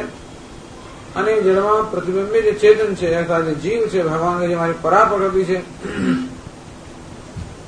જીવભૂતામ મેં પરા પ્રકૃતિ વિદ્ધિ હે મહાબાહો યયા ઇદમ જગત ધાર્યતે. જેના વડે અપરા પ્રકૃતિનું બનેલું અર્થાત જડ આ જે જગત છે એ જેના વડે ધારણ કરવામાં આવે છે એવી મારી આ પરા પ્રકૃતિ એટલે કે ચેતનાત્મિકા પ્રકૃતિ છે. ટૂંકમાં ઉપનિષદમાં વર્ણન આવે છે કે પરમાત્માએ આ ઉપાધિનું સર્જન કરીને એમાં પ્રવેશ કર્યો. અંતેથી એનો પ્રવેશ ન હોય કે એનો અનુગ્રહ ન હોય તો આ જડ પ્રકૃતિ સંભવી ન શકે. એમ કરીને ભગવાન કહે છે કે અમારે જીવભૂત અર્થાત ચેતનાત્મિકા ચેતન જેનો સ્વભાવ છે એવી મારી પ્રકૃતિ છે એ આ જડ પ્રકૃતિમાં પ્રવેશ કરીને એ જડ પ્રકૃતિને ધારણ કરે છે, સમગ્ર જગતને ધારણ કરે. ભગવાન આખા પેલા ગોવર્ધનને ધારણ કરતા હોય ટચલી આંગળી પણ એમ આ ચેતન જે છે એ સમગ્ર જડને ધારણ કરતો હોય છે. એટલે કે એના અનુગ્રહથી આ જડ પ્રકૃતિ સંભવિત છે. એ જ સદન સત્તા અને સ્ફૂર્તિ પ્રદાન કરે છે. એ દ્રષ્ટિએ ભગવાન કહે છે કે અમારી જીવભૂત પ્રકૃતિ, ચેતનાત્મિકા પ્રકૃતિ, જેને પુરુષ પણ કહેવામાં આવે છે, ક્ષેત્રજ્ઞ પણ કહેવામાં આવે છે, એના વડે આ ક્ષેત્ર રૂપી કે પ્રકૃતિ રૂપી જે પ્રકૃતિ છે એ ધારણ થાય છે. એતદ યોનિ ભૂતાની સર્વાણી ઇતુ ઉપધારય. અને હે અર્જુન આ વસ્તુ પણ તું ઉપધારય અર્થાત આ પણ તું બરોબર નિશ્ચયપૂર્વક સમજી લે કે સર્વાણી ભૂતાની એતદ યોનિની આ બધા જે ભૂત અર્થાત જગતમાં જળ ચેતન જે કઈ છે એ બધું આ બે પ્રકૃતિમાંથી, બે પ્રકૃતિના સંયોગમાંથી ઉત્પન્ન થયેલું છે. જળ અને ચેતન જે કઈ જગતમાં છે એમાં પરા પ્રકૃતિ અને અપરા પ્રકૃતિ, ચેતનાત્મિકા પ્રકૃતિ. આ જળ જેને આપણે કહીએ એમાં પણ ચેતન છે જ, જેના વગર, કારણ કે જળ પેલા ચેતન વગર સંભવિત ના છે. ભલે ચેતનને આપણે જોઈ શકતા નથી અને તેથી આપણે માની કે ચેતન આમાં નથી. અને આ દેહની અંદર જાણે કે એમ માની કે આપણે ચેતનને જોઈએ છીએ. દેહમાં આપણે ચેતનને જોતા નથી, દેહમાં પણ ચેતનના કાર્યને જ જોઈએ છે. આમ જેવી રીતે બલ્બમાં પ્રકાશ હોય તો આપણે વીજળી આપણે દેખાય, વીજળી દેખાતી નથી. વીજળી જયારે બલ્બમાંથી પસાર થાય ત્યારે એનો પ્રકાશ દેખાતો હોય તેમ આ દેહને પણ આપણે જયારે હલનચલન કરતો જોઈએ ત્યારે આપણે ચેતનને જોતા નથી, પરંતુ ચેતનની સંનિધિને કારણે આ દેહની અંદર જે હલનચલન વગેરે છે એને કારણે આપણે ચેતન કહીએ છીએ. ખરેખર જે જોઈએ તો આપણું જડ જ છે, અર્થાત જે કે આપણે દ્રષ્ટિકોણ થાય એ જડ વસ્તુ જ છે, પરંતુ જે હલનચલન કરતું હોય આપણે એને ચેતન કહીએ છીએ. પણ આપણે જે જોઈએ છીએ એ તો જડ જ છે. તે રીતે આ ચેતન હલનચલન કેમ છે? કારણ કે આમાં એક સૂક્ષ્મ શરીર છે, જેમાં સૂક્ષ્મ શરીર હોય એવા પદાર્થોને આપણે ચેતન કહીએ છીએ, જેમાં સૂક્ષ્મ શરીર ન હોય એવા પદાર્થોને આપણે જડ કહીએ છીએ. આમ આપણે પોતાના વ્યવહારની સગવડ માટે આ જળ અને ચેતન એવા વિભાગ ઉત્પન્ન કરેલા છે. પરંતુ ચેતનનો અર્થ સૂક્ષ્મ શરીર સમજવાનું અને જળનો અર્થ સ્થૂળ શરીર સમજવાનું. એટલે એવા કેટલા પદાર્થો છે જે માત્ર સ્થૂળ શરીર છે, અને એવા કેટલાક છે જેમાં સૂક્ષ્મ શરીર પણ હોવાને કારણે ત્યાં ચેતનતાનો આભાસ છે. તો ચેતનતાની અભિવ્યક્તિ એ પ્રકારની છે. આમ ટૂંકમાં ચેતનતા જ્યાં જ્યાં પણ સૂક્ષ્મ શરીર હોય ત્યાં ચેતનતાની અભિવ્યક્તિ હલનચલન જીવ રૂપે હોય, અને જ્યાં સૂક્ષ્મ શરીર ન હોય ત્યાં ચેતનતાની અભિવ્યક્તિ માત્ર સત્તા રૂપે છે. પણ એક સત સ્વરૂપ, એક ચિત્ત સ્વરૂપ પરમાત્મા જળ અને ચેતન સર્વમાં સર્વ સામાન્ય છે. તેથી પુરુષ અને પ્રકૃતિ, ચેતન અને જળ એ બેના સંયોગથી, બેની ક્રીડાથી આ સમગ્ર જગત ઉત્પન્ન થયેલું છે. એટલે આટલું ભાષ્ય વાંચેલું. એક જ જીવોની એટલે પરાપરે ક્ષેત્રજ્ઞ લક્ષણે પ્રકૃતિ યોનિ